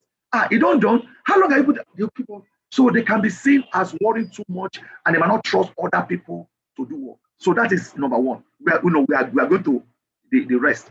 Number two is the people who fall under the thinkers. They are the thinkers and problem solvers in our group. They are not the doers, but they are the thinkers and problem solvers in our group. They are the plants. We call them the plants. These people can solve very difficult problems with original and creative ideas. You can't believe it. We're like, what, bro? How do you think about these things? Say, don't worry, man. It's the Lord's doing. But unfortunately, they can be poor communicators. Have you ever seen, a mathematics teacher in school? This person knows maths very well, but they don't know how to convey it to the student. They don't know how to teach. They will say x plus y equals to x. You should know it now. I don't know it. It's very simple now. They know it in their head, but they are not very good in communicating. So they can be seen in a very negative way. So they can be poor communicators and may ignore the details. They know it in their head, but they don't know how to communicate it. What about people who are the monitor evaluators? These people, they can see the big picture. They always know the big picture. They can think carefully and accurately about things. They know how to think carefully and accurately about things. But interestingly, they may lack energy or ability to inspire other people. They're always thinking whatever, but they don't know how to inspire other people. They will tell you this thing cannot work. How can it work? They don't know how to inspire you. They can tell you how it should not work. They can tell you how it should work, but they don't know, they cannot build people up. What about people who are the specialists? These people have expert knowledge. They have skills in key areas. And these people can solve many problems here. They can solve problems, but they can be disinterested in other areas because they are specialists. For example, a disciple says, I know a disciple in Lagos. This guy is an usher. That's all he does. In church, he's an usher. He has been ushering for as long as I can remember. I used to disciple him like 20 years ago, more than 20 years ago. He's an usher. Till today, he's still an usher. He will dress well. He will come to church. He will stand. He will tell you to move, whatever here. But if you ask him to go and do a Kids Kingdom, they're not interested in Kids Kingdom. They're not interested in being song leader, usher. Some people are like that. They have expert knowledge. They have skill in certain areas. They can solve problems in that area, but they can be disinterested in other areas. Do you have those kind of people in your church in Asaba? Yes, you do. I'm sure you do. So the problem is that we expect them to do that which they don't know how to do. That's where the conflicts have become. Then sometimes in our lack of understanding, you might even call them names. Oh, you too they do. You everything do. What about you? You too they over, analyze. No, let's use their strength, let's bring their strength out. Without necessarily criticizing them. Because when you do, what they will do is that they will say, okay, I'm not going to sing anymore. I'm not going to really Bible talk anymore. I'm not going to give my tithe anymore. I'm not going to whatever anymore, because they see that you are attacking their personality, not their character. Number three is the people feelings. These are the people who make very good HR. Even as I'm speaking right now, I can think of some people who are like this, who are in Asaba, who are like this. They are the coordinators. They are the team workers. They are the resource investigators. Now, this is who they are. These people are usually respected leaders. They are respected all over the place. Anywhere they go, they respect them. Wherever they serve, they respect them because they help everyone focus on their task. They always encourage people, oh, okay, you can do it. But interestingly, they can be seen as excessively controlling because they are humans specialists. They are human resource specialists. They are into human beings. They are into feelings. They are into whatever. They can be seen as overly controlling. This case, this kind of person will tell you that, bro, your car is not very clean. It's not very clean. Let me help you clean your car. I said, really? I don't help you clean your car. They will show you how to clean your car. Now they will not leave you alone again. Hey, bro, you've not done it well, whatever. They cannot be seen as excessively controlling. Well, like, okay, I know you've taught me. Let me learn on myself. Because they care so much about you that they might be seen as overtly controlling. These people also can fall under the team workers. They have cares for individuals and the team. They really care about individuals, how they are doing. And the people that when the doer is saying, let's go crank, they are saying, bro, these people have not eaten, they are hungry. There are people that when they are saying, guys, we need to meet our first goal. We need to smash it. The people are saying, bro, have you noticed that these people don't have jobs? They are good listeners and they work to resolve social problems. If people are having issues, they can come and say, what's okay, no verse. Yeah, no verse. But unfortunately, or rather interestingly, unfortunately, they can have problems when it comes to making difficult decisions. Very difficult decision. Like, okay, brother, sister, I want you to go and disfellowship that person. I know that he did wrong now. I know, let's give him a right chance now. They can't take this decision. People like that, you don't take them to war. If you take them to war, if you watch that movie, I forgot what they call it, that movie of that guy who is a humanist, who doesn't believe in killing anybody, and he's also be a nurse. And his job is to go and he will not carry gun. He was even rescuing his enemies that were shot. He was bringing people down. He doesn't care who you are, whatever. That kind of person is. If you take that person to go and fight a war, they will say, make I shoot him. Shoot him now, I'm robber. What if he can't injure now? And that's part of the shooting now. What if he can't die now?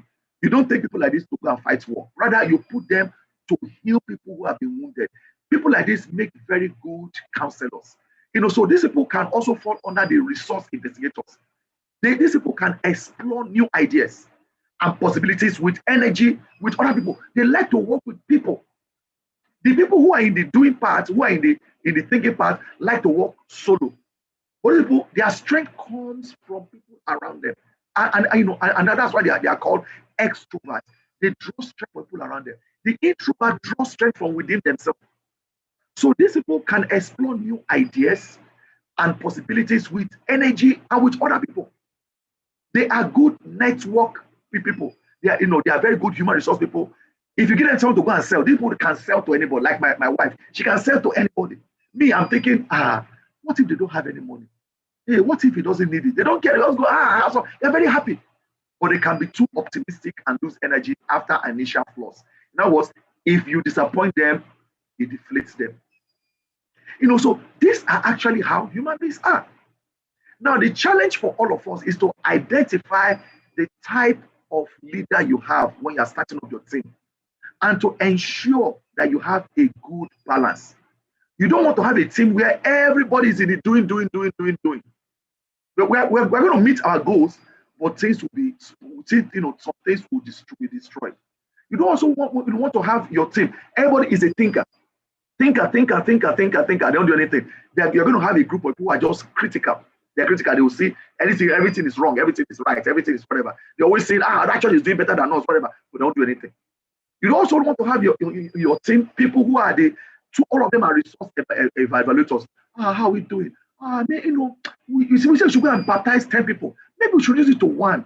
Things are hard. There's coronavirus. Or people rather let us go and serve the poor. You also don't want to have your team filled with people like that. So you want to have a balance. We need everybody. Nobody is a mistake. We need everybody. And where you don't have the other part complete, then as a leader, you must not handle the difference. Let me tell you, when we started our campus ministry over 10 years ago, we just have about 6 disciples, or people that will call the 6 would-be disciples were there. I was the preacher, I would preach at the campus devotional. I was a Bible talk leader. I would lead the Bible discussion, a Bible talk. I was one that was preparing the refreshment. I would go, what refresh? I would go and buy cabin biscuits and granuts, a bottle of granuts or 2 bottles of granuts, a packet of cabin biscuits.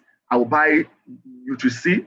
I'll buy pure water. I'll put it inside the Eva bottle, put Nutri-C and water, shake it, put it in my fridge. I want, I do not bring it. I'm the one that will come early to arrange because I have not to pick anybody up. So as a leader, I was one doing most of those jobs. But it is good to also do things to show people how to do things. Then gradually, and I began to now teach people how to now do that which I can do. That is where leadership really is. That's where leadership. Don't just be a leader who does, you are the only one who can do everything. Begin to train. That's why nurture is important. In this team, something we just right now, we found out that working together as an effective team results in many benefits. One benefit, number one, is that you can have collective strength. 2 are better than 1. You can have rapid response to things. We are not available, somebody else will go and do it because we train ourselves. You're able to have high quality decision. For example, I asked us, what do we do? Our time is up. People began to think, guess what? Everybody thought about this is the best. Give us 30 more minutes. That you have high quality decision. Then you have high satisfaction and motivation. You have collective commitment. Everybody will be in it. Then you'll be able to manage complexity. Where we don't agree or wherever, you can manage it because we are a high effective team. Here are the futures that you're going to see in your church. If you also not if when you begin to apply these things, futures of this effective is that you're going to have clear goals and objectives. Why are you a leader? Why are you a Bible talk leader? Who is a Bible talk leader? What are the modus operandi, the modes of operation of a Bible talk leader? What are the things I expect a Bible talk leader to do? I have 11 Bible discussions in my ministry. And I have, believe it or not, I have over 25 Bible talk leaders. Remember, again, hear me again. I have 11 Bible talk group, Bible discussion group in my ministry. But I have over 25 people who can lead a Bible talk. Now, what does that mean? That answers the question. A Bible talk is an event. I have over 25 people who can lead that event called Bible discussion. But I have 11 Bible discussion groups. Not all of them can manage the group. You might be able to lead an event, a 1-hour event called Bible talk or Bible discussion, but you might not be able to manage the group. Managing, the group includes discipline. Managing, the group includes, being able to manage events. Managing the group includes taking care of the weak. Managing the group includes helping studies to move so that the group can grow, growing the group. So I think we need to begin to redefine some of the nomenclature we use in our churches. I have been a proponent of someone who have been arguing it out, who have been pushing. We need to, some of our roles they are just redundant. Some of we're like ministers of that portfolio. We need to know what do they do. Then if they're not doing it, then we shouldn't give them that role, that title. So if you are an effective team, you're able to respect the individual. You're able to communicate through the group without regards to hierarchy. It's not, I have to tell Mr. A to tell Mr. B. No, you have to communicate through. Because all of us are the same thing. You must engage in healthy disagreement. Disagreement is not the same. Just like anger is not the same. I would say in your anger, that means God expects you to get angry every now and then or sometimes. But in your anger, do not sin. Anger is a response to something negative, an intense response to something negative. Now, but in my response, if I now go and start beating people up, now that one is sin. If I now begin to insult people, that one is sin. If I begin to sin against God, obviously that one is obviously sin. So you must have clear responsibilities for all members. Let me know what is the role of this person in that team. Then expect that person to deliver on that role. You must have shared responsibility and accountability. If I ask you to do something, you must know what you're supposed to do. You must be equipped to do it. Then I must hold you responsible. You must come back and give feedback, which is now the next one. You must provide individual feedback. Feedback is, how are we doing? This thing we've done, after every event, let's sit down. How did we do? Let's encourage ourselves. Let us share about the areas we did well. What about the areas we could have done much better? So that that's how we can do it much more better. In this group, you must establish and modify operating processes. No process works perpetually forever. For the fact that something is working today doesn't mean that it's going to work tomorrow. Even if it's working well, can it be better? Guys, let me give you an example. Exactly 3 years ago, I remember being in a staff meeting of evangelists, regional leaders in the church in Lagos. And I heard some of my colleagues, share their frustration. Oh, people are not coming to midweek service.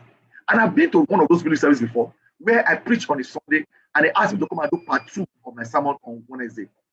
The hall was filled up on Sunday. By the time on Wednesday, even by the time the midweek service finished, we had about maybe like 25% of what we had on Sunday. Most people were not coming to midweek service. Not because they don't want to come. Some of them live very far. Some of them are nursing mother. It is late at night. I even have one of the sisters who came in after the service was over, after the service was over. She was stuck in traffic. Not that she doesn't want to come, the Lagos traffic. And I now asked them, brothers, must we have midweek service? You could have heard a pin drop. People looked at me. Must we have midweek service? And I asked another question. What is the function of midweek service? Nobody said anything. Not that I couldn't answer, everybody kept quiet. And I asked, is the midweek service to collect money, or is it to grow the faith of disciples? I said, if it's to collect money, people can send their money without coming to church. They can do it virtually. They can just send the money using their app. But if it's to train the church, to teach the church, if it's to groom the church, then you are not doing it because the church is not there. On that day, 3 years ago, Anas recommended, what if we begin to take our churches online? Some brothers also complain, oh, people are missing DP time. Oh, they don't show up. Oh, the guys. I said, God, they're at work. Sometimes, they say, the wife was able to show up from DP time. The husband didn't show up from DP time, so they couldn't get discipled. Someone said, someone gets because they travel. I said, guys, why can't you use WhatsApp? 3 years ago, I said, WhatsApp has WhatsApp video, audio and video. We can have group WhatsApp. You can do, guys. I started using Zoom 10 years ago. I didn't just start using Zoom last year. I started using Zoom 10 years ago. I started using Skype over 15 years ago.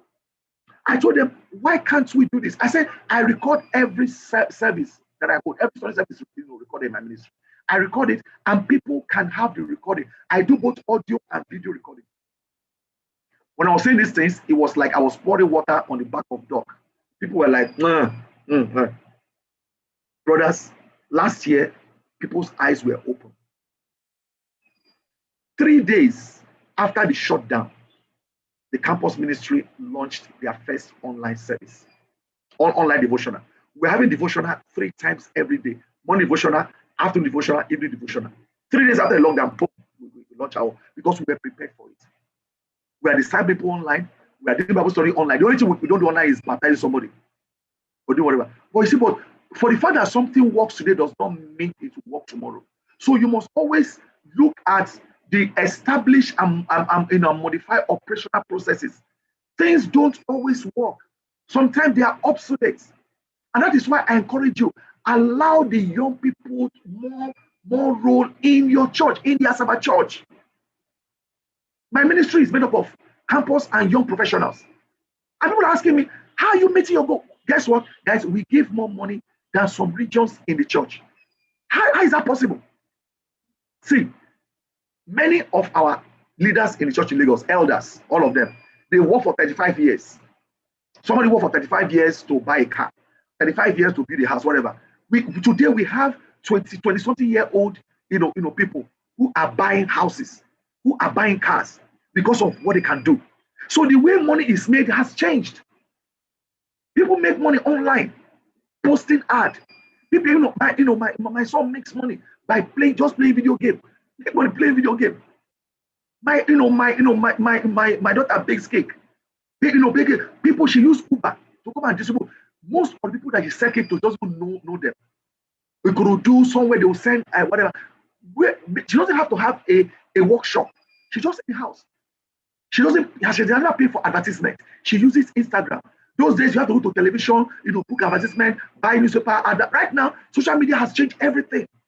If you are still living in the past, the world will go ahead of you and pass you.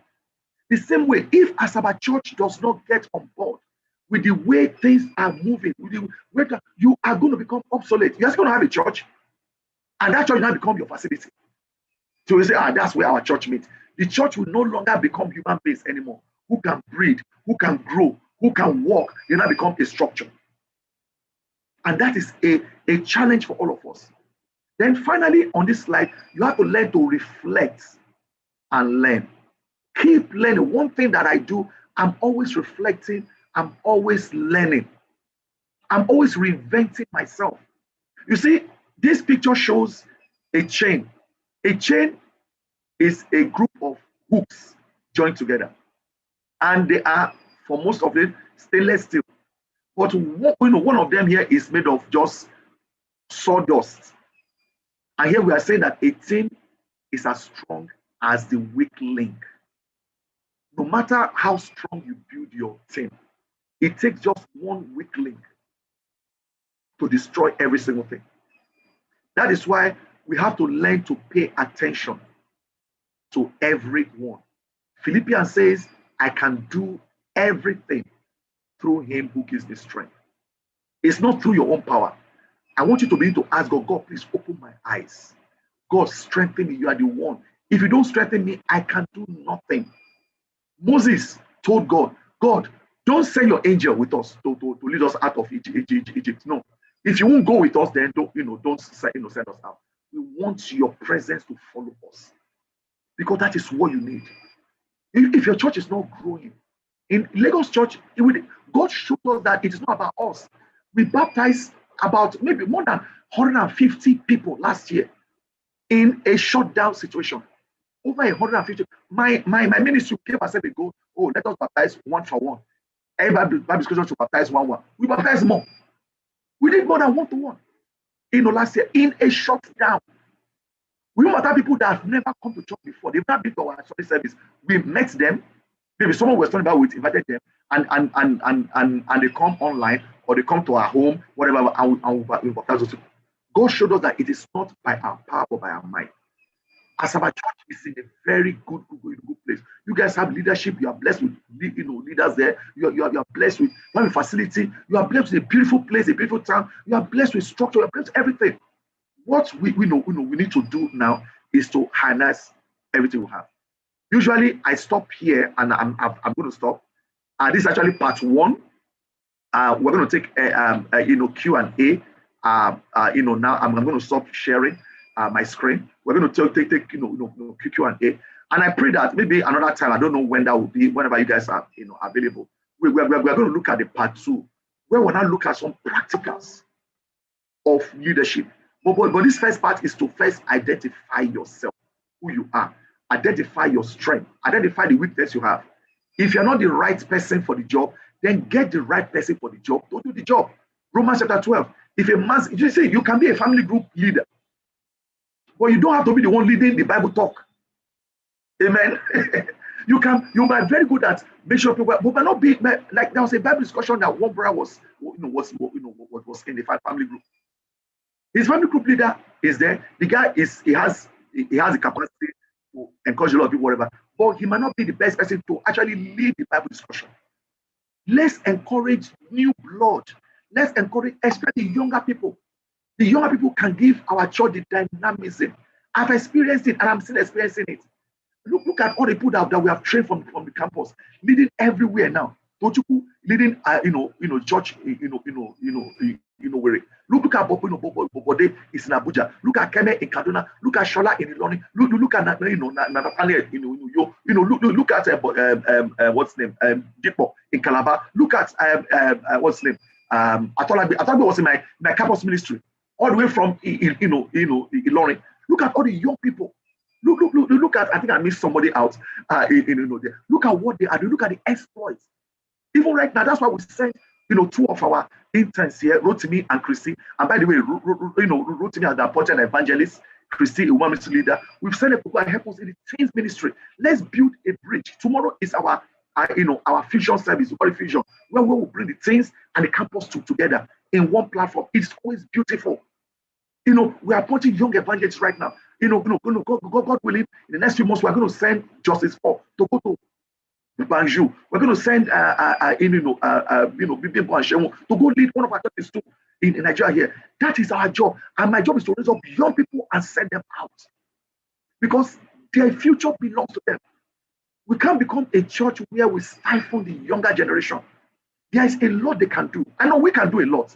We can give them the oversight. We be able to give them the experience which they don't have, whatever. But when in terms of growth, the churches will grow better when the young people are actually taken in. So let's teach them the things we know.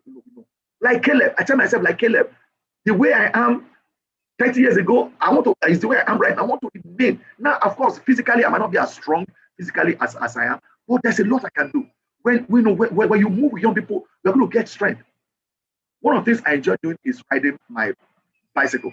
So I was able to inspire some of my interns. Right now, 2 of the interns, 3 of the interns actually have a bicycle. So one day I say, guys, you guys on Saturdays, we go to go and ride. Now today I would have gone to go and ride if not for this meeting I'm having. In fact, they've already gone.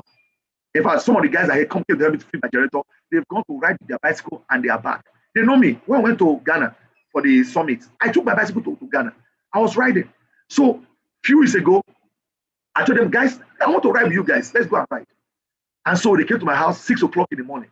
We put on our headlights, everything, we began to ride. And I was there in front. So we rode from my house in Yaba all the way Ikorodu Road, all the way. We now got to Anthony. I told them, you know what, maybe we'll just go to Maryland, turn around and come back to Yaba. That's our whatever. But something gingered, I said, let's hit Oshoki Road. So we rode Oshoki Road. We drove all the way to Oshoki to Bagada. From Bagada, I had a choice. I said, do I go to Ojota, that's Lagos Ibadan Expressway, or do I hit the Tomiland Bridge? I said, guys, Tomiland Bridge. So we began riding. So we rode the Tomiland Bridge, and my idea was, okay, when we go to Adekunle, the first exit of Tomiland Bridge, Adekunle, we're going to come to Adekunle. By the time I got there, I said, guys, let's keep on riding. Adeniji Adele. So we went to Adeniji Adele. From there, before you know it, we are on Marina. From Marina, we now went back to Akmongbon.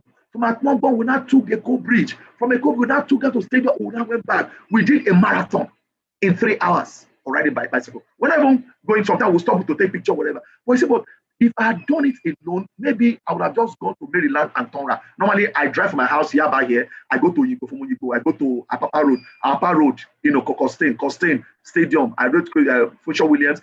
That's what I normally do. That's my normal route. But because I had people around me, I was one leading them. I was like, man, we're Gigi and ourselves. We're able to do a round trip. We're able to do over 30 kilometers in 3 hours. So today I ask you, 2 are better than 1. I want us to pull together. I want us to be proud of our church.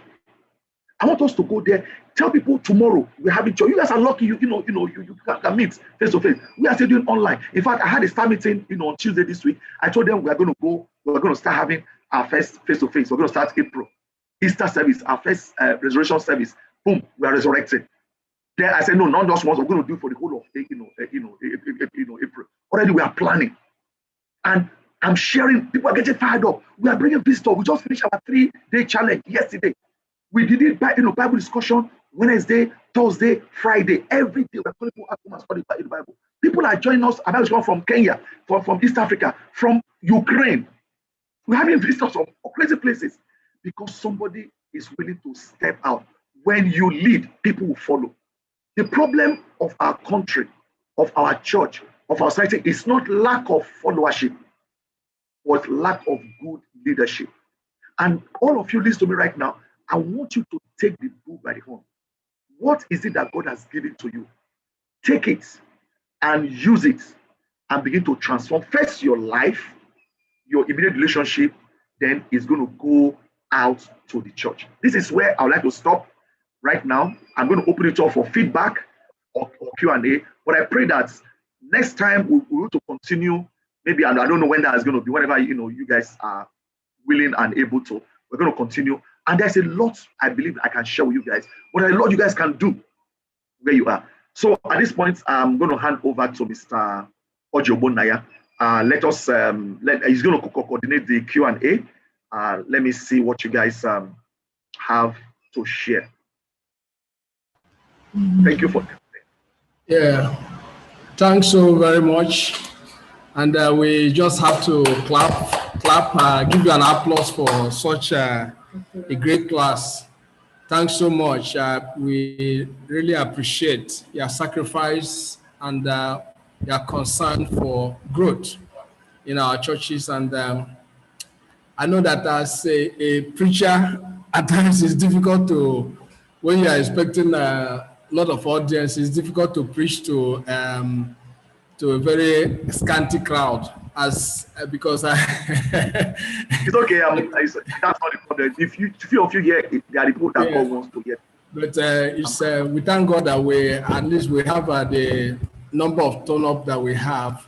But at this time, like you said, we're going to is a Q&A. I don't know if any one of us have any question to ask or any remark to make. So please, it's open. You can unmute yourself and then give. But I know that starting from the last thing that you said, that the problem, and I strongly believe that the problem that we have as a country, the problem that we have as a people, even as a church, is not the followership to a very great extent, is the leadership. And thank God all of us here are leaders, and even though a quite number of us are not here, but I think if we take something home and take it personal, I know that we're going to achieve a great result. I'm so grateful. I know that from what you said, talking about the strengths and the allowable weaknesses of people, there are lots to take home there. But as a leadership group, we're going to look at how the individual strength of everybody and the allowable weaknesses of everybody as well. And we're going to discuss more extensively on our own as Bible talk leaders, so that we can be able to see how, moving forward, how we can harness all the strengths in as much as we allow the weaknesses that are allowable within us. So at this time, the stage is open. We are very grateful for all that you've said, your sacrifices. So Mrs. Uyima Ajufo, please, you can go ahead and fire the first shot. Good afternoon. I want to say thank you so much for that amazing class. And I want to give my feedback. The first thing I really want us in Asaba Church, and I'm talking about myself and everyone who attended. Hold on, the call just came in. Let me decline. Can you hear me? Yes, we can hear you. Okay. Number one is expectations, accountability, and feedback. And I know that because we are few as leaders in the church, and maybe the workers are few, sometimes we give positions without expectations. We just say, oh, you lead this place or you do this place, and then the person just goes. There's no expectation. There's no, this is your goal, this is your target. What are you going to be doing? That feedback is not there. And it also aligns with accountability. There's no, oh, how was your group today? Oh, the choir did not sing well. What happened? What's going on? And that's one thing I feel like we need to improve on, which is feedback. If someone doesn't do something well in their group, we need to ask questions. We need to come together, give feedbacks, give opinions, encourage the person. But we need to set expectations and we need to get feedback. And that's the same thing for me. Another thing I really learned, and my husband and I were just talking about it, is knowing the different personalities. And as you were explaining the different personalities, we were just laughing because I was like, oh my goodness, that is Blessed. Oh, this is you, babe, this is you, babe, this is me. And we're just talking about it, and it made me relax a bit now. So I'm not upset at people. I'm not upset at people for not doing a particular thing, because I now understand that, oh, this is this person's personality. And whenever this person is asked to do something else, they do it so well. So now what that helped me do is to understand people's personality, yeah, and to place them and nurture them at what they are doing better. So I won't go and give a responsibility to Blessed when I know Blessed is a thinker and not necessarily a doer. And the same with my husband. And sometimes I feel bad a bit sometimes, because I know where my strength is. And when I'm doing what I want to do, sometimes it's like, oh, you're a woman, you're not supposed to do that. And I'm like, but this is where my strength is, man. You making me not do it, you're just going to kill me further.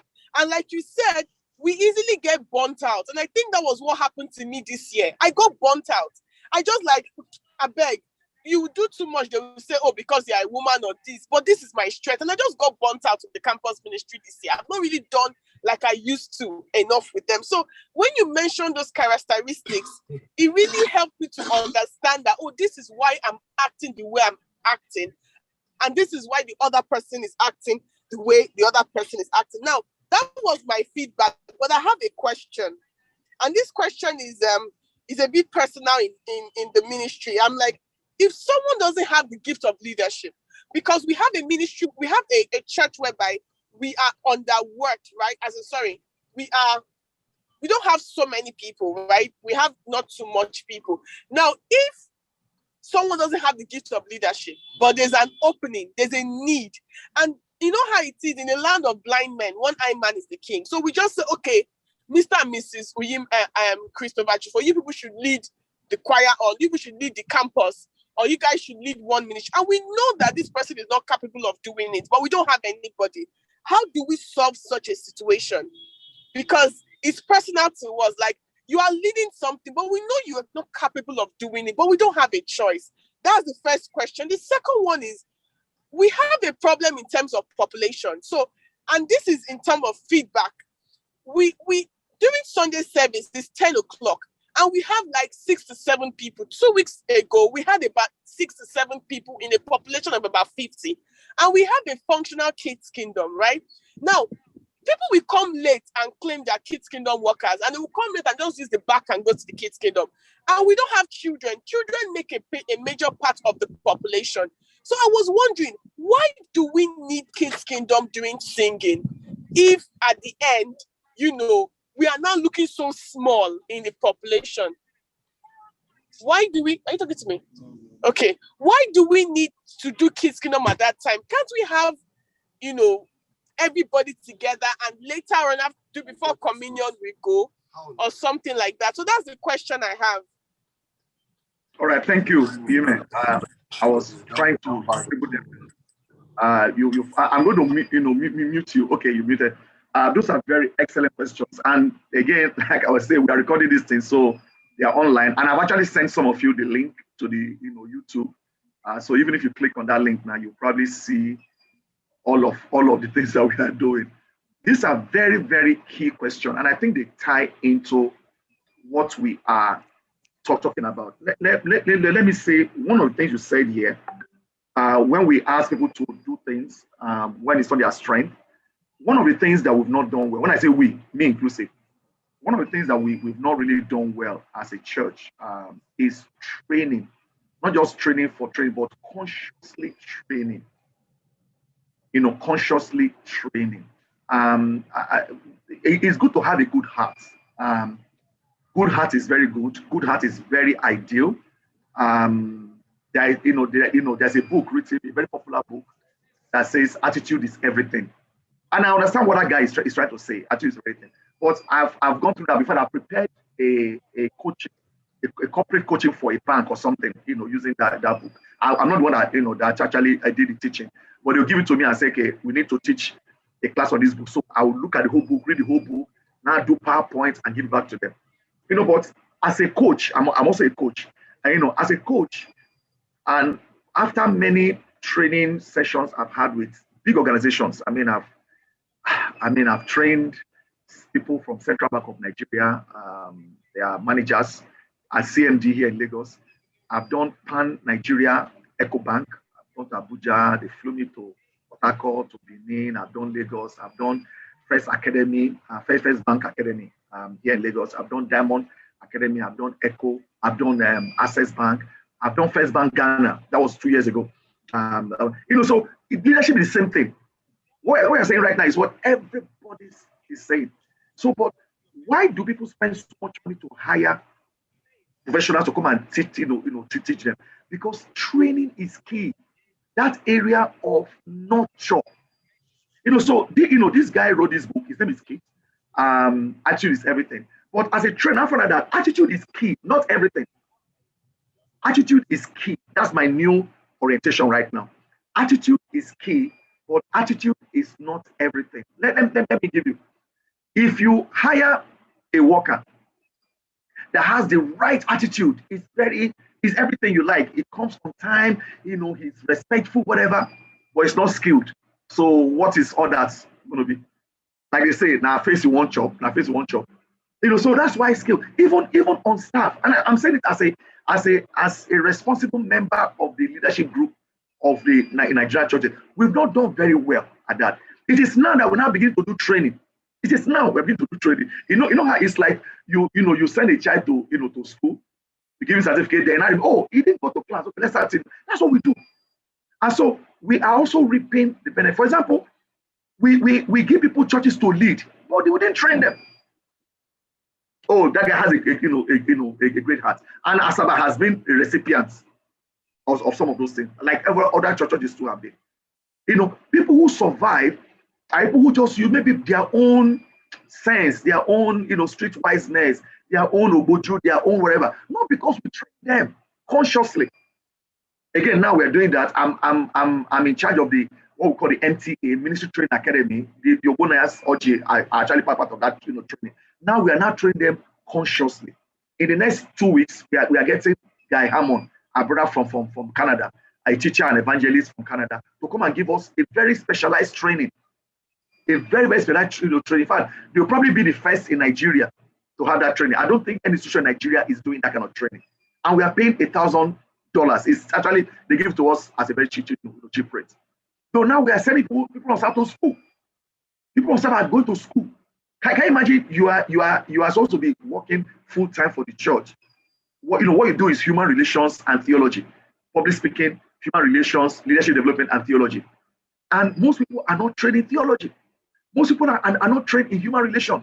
Most people are not trained in public speaking. I had to register myself in Toastmasters International. I pay my own money to do that. I had to train myself in masters in theology. I'm training myself in PhD. So I'm saying this thing, I'm not beating down on us or what I'm saying, guy, sister, what you're saying is very true. Somebody becomes a disciple, today, within 6 months, make him a Bible talk leader. What does he know? Discipling is about counseling.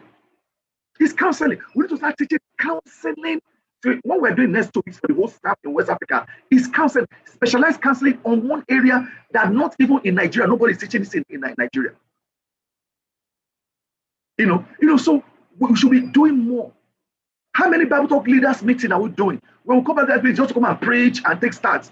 What about teaching them to obey, teach them to know? Teaching apologetics.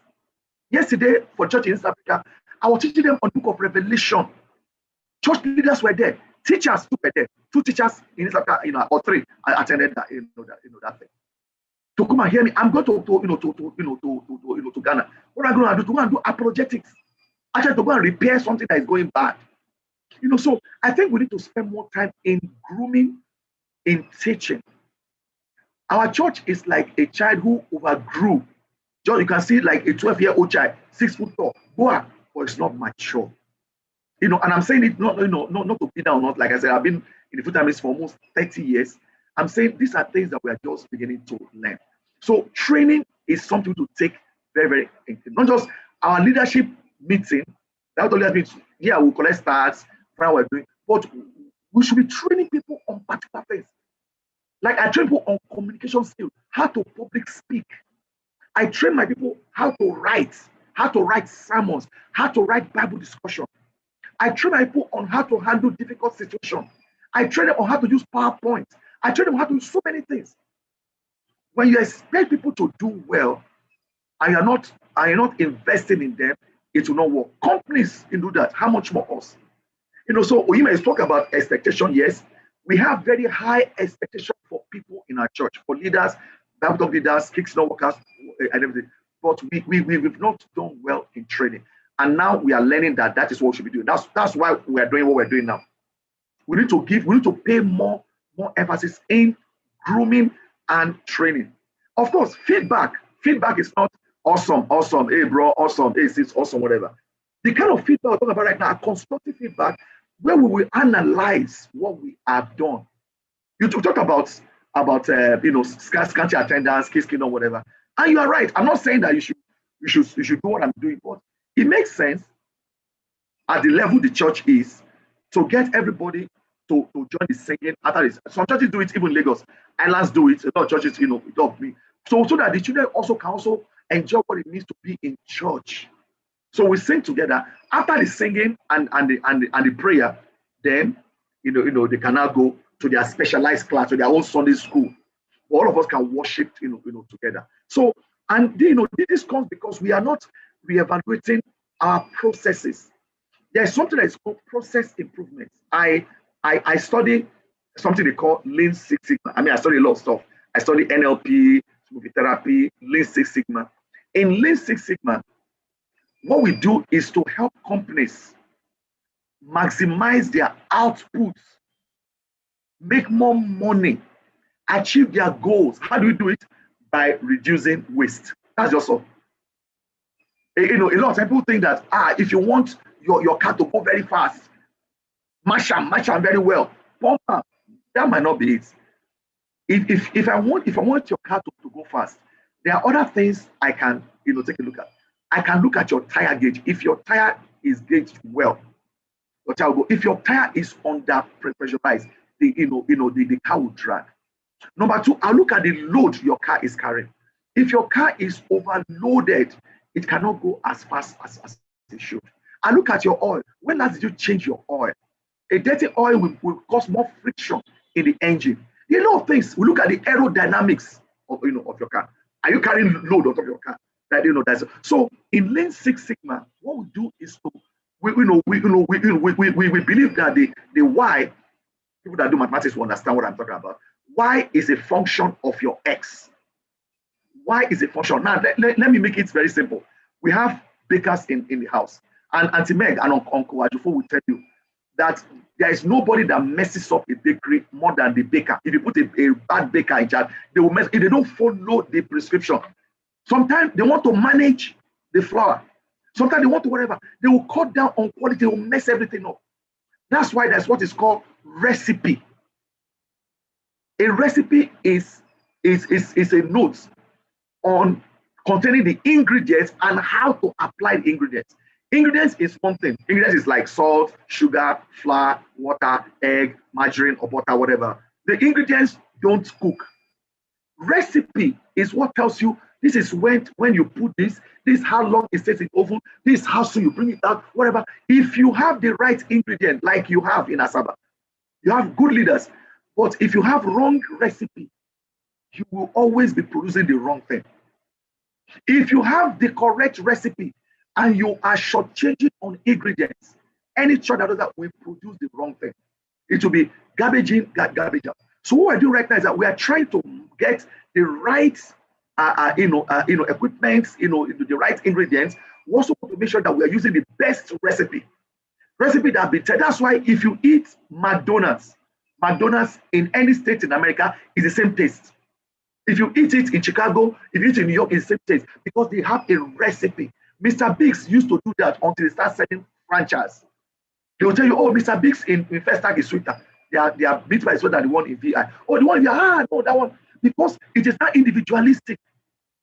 So as a church, I'm not talking about conformity. I'm talking about taking what is good. Paul said, whatever you've seen in me, how do you mean? Put it into practice. It's called best practices. What I'm doing right now with my team on campus is to teach campus ministries in Africa, best practices. This is the best thing to do in this situation. Now, and that's best practice. What is best practice today might not be best practice tomorrow. Let me give you another example. When my wife and I began leading Shomolu Mushe and campus, we used to lead those two ministries together for about 2 or 3 years. Our first service we had with the Shomolu Mushe people, we came there, it was 9 o'clock. 10 o'clock.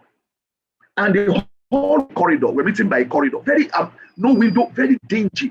You were like, is this our church? Look at me coming from the islands, meeting shine air condition. I said, guys, people are by the balcony, people are by the staircase. The only entrance is a door at the two ends. Door at the two ends. And that two end is balcony. Can you imagine me preaching and somebody is tying wrapper and walking across the balcony? Because it's a hotel, so the event center that we use. I told them rule number 1. From next Sunday or so, we're going to have 2 services. I'm not going to do 1 service anymore. We're going to have a morning service in Shomolu. We're going to have an afternoon service in Munshi. And I took Mr. Abai Robert, we went to go and get a place in Lut. We got a nice venue in Lut. So I'll preach, I'll do morning service, I'll preach, I'll go and preach after. Sometimes I lose my voice. Then number 2, I say our service will start 9 o'clock, not 10 o'clock. People were like, no. I said, why no?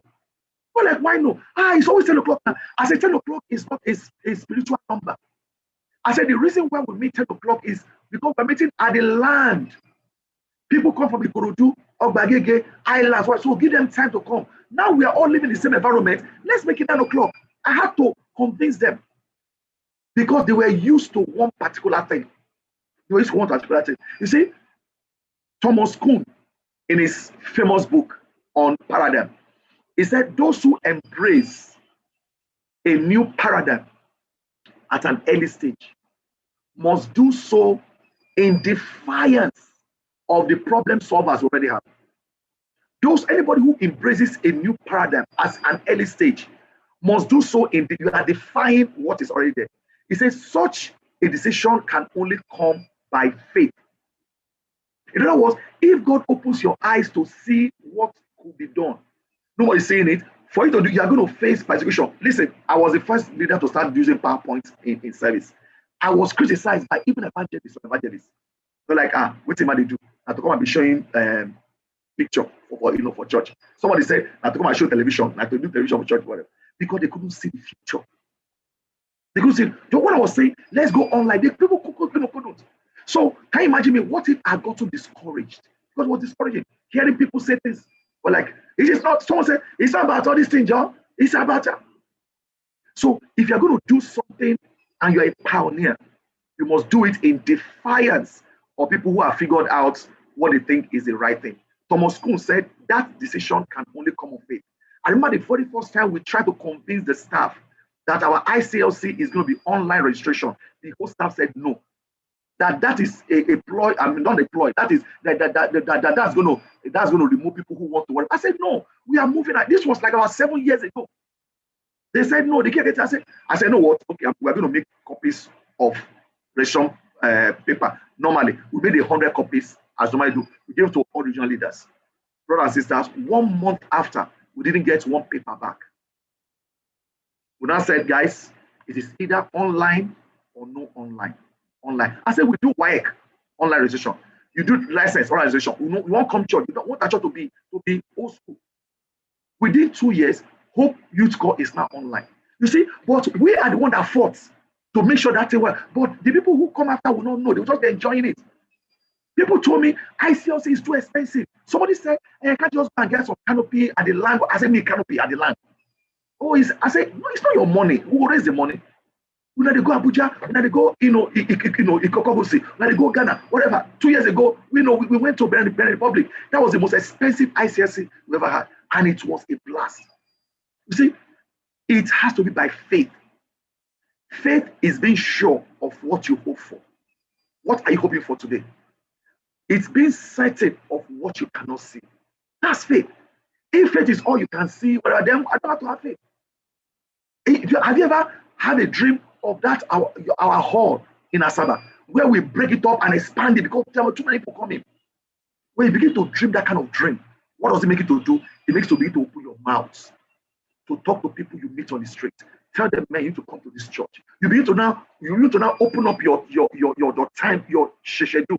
Where you are not too pressed. You open up your schedule where you cannot study with people. Church cannot grow when we don't study Bible people. Attendance cannot grow up when we don't invite people to come to church. So I agree with you. We need training, and we need to evaluate our gender position as a church. We need to evaluate our gender. Yes, there are certain roles that God has left for men to play, and it's a responsibility. But again, we need to know, are there women that can help us in our church to do certain things, and we are not allowing them to? I'm not saying you should come and get a woman to become your evangelist or to become your elderess, but are there positions where we just have smart women, for crying out loud, smart women that can help us out, and we are holding them back. I think now I'm not going to tell you what to do, whatever, but you guys sit down and let's analyze it. If you need theological whatever, I can give you some, but you have to look at your society, you look at your community, look at the need of your church, and bring something that is not going to go against the law of God, but it's going to enhance the service delivery of the Asaba church. Okay, I know that that was a long answer to a short question, but you can tell I'm very passionate about when it comes to church building and church growth. I'm extremely passionate about it. I see a hand up. iPhone. I don't know who the person is. I'm not sure. Is that Mr. Jufo or Mrs. Jufo?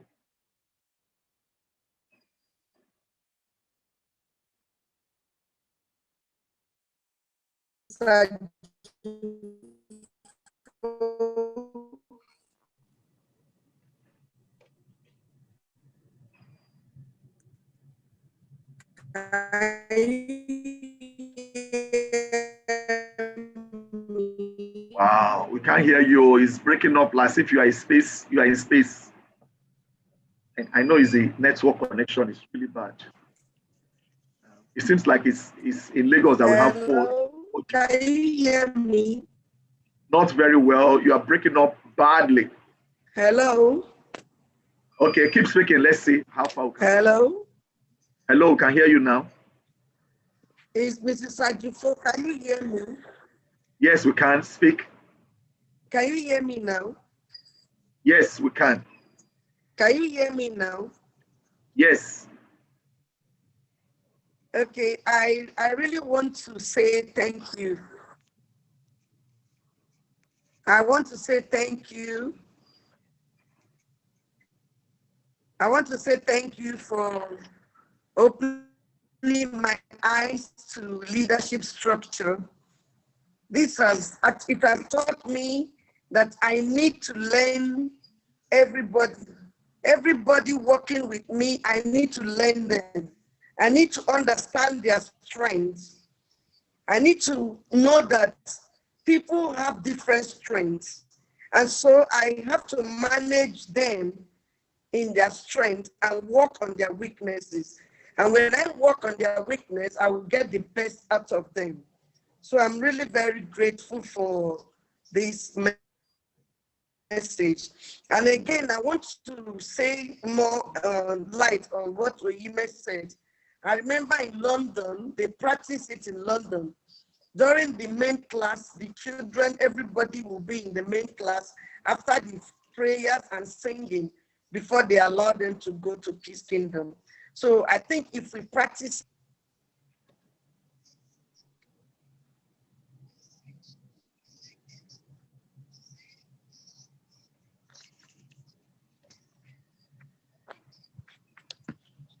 It looks like she logged out. Oh, can't hear you again.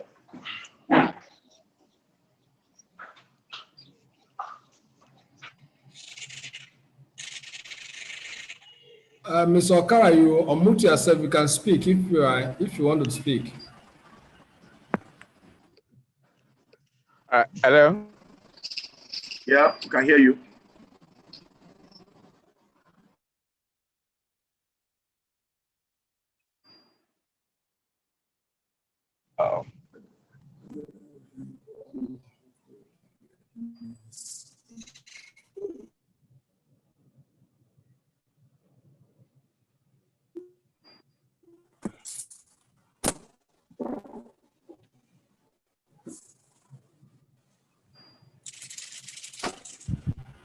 Mr. Okari can speak. You are muted. Okay, can you hear me now? Yes. Yes, we Hello? Yes, I'm actually on my way to Oka for a meeting. Good afternoon. Bro, thanks so much for the message. That was truly encouraging. For me, honestly speaking, leadership is not easy. It takes a lot of wisdom, patience, and we, personally for me, it's just for us to respect our leaders. We believe that God has placed them there, and it's just for us to appreciate the role they are playing. But at the same time, as leaders, we must expect people to criticize us just to bring out the best in whatever we were doing. And honestly speaking, I've learned a lot today, and it's just for me to say I can just put it into practice. It's one thing for me to say I'm really touched, I'm really broken, I'm convicted. But most important thing is for me to say I can put all these things in practice and see and make the ministry better. Once again, bro, I witnessed this training,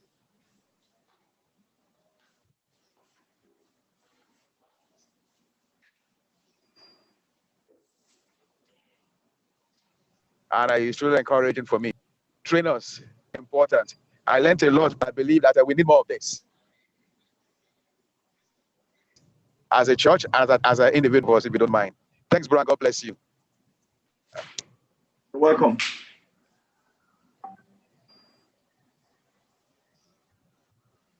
Do you have any feedback or question?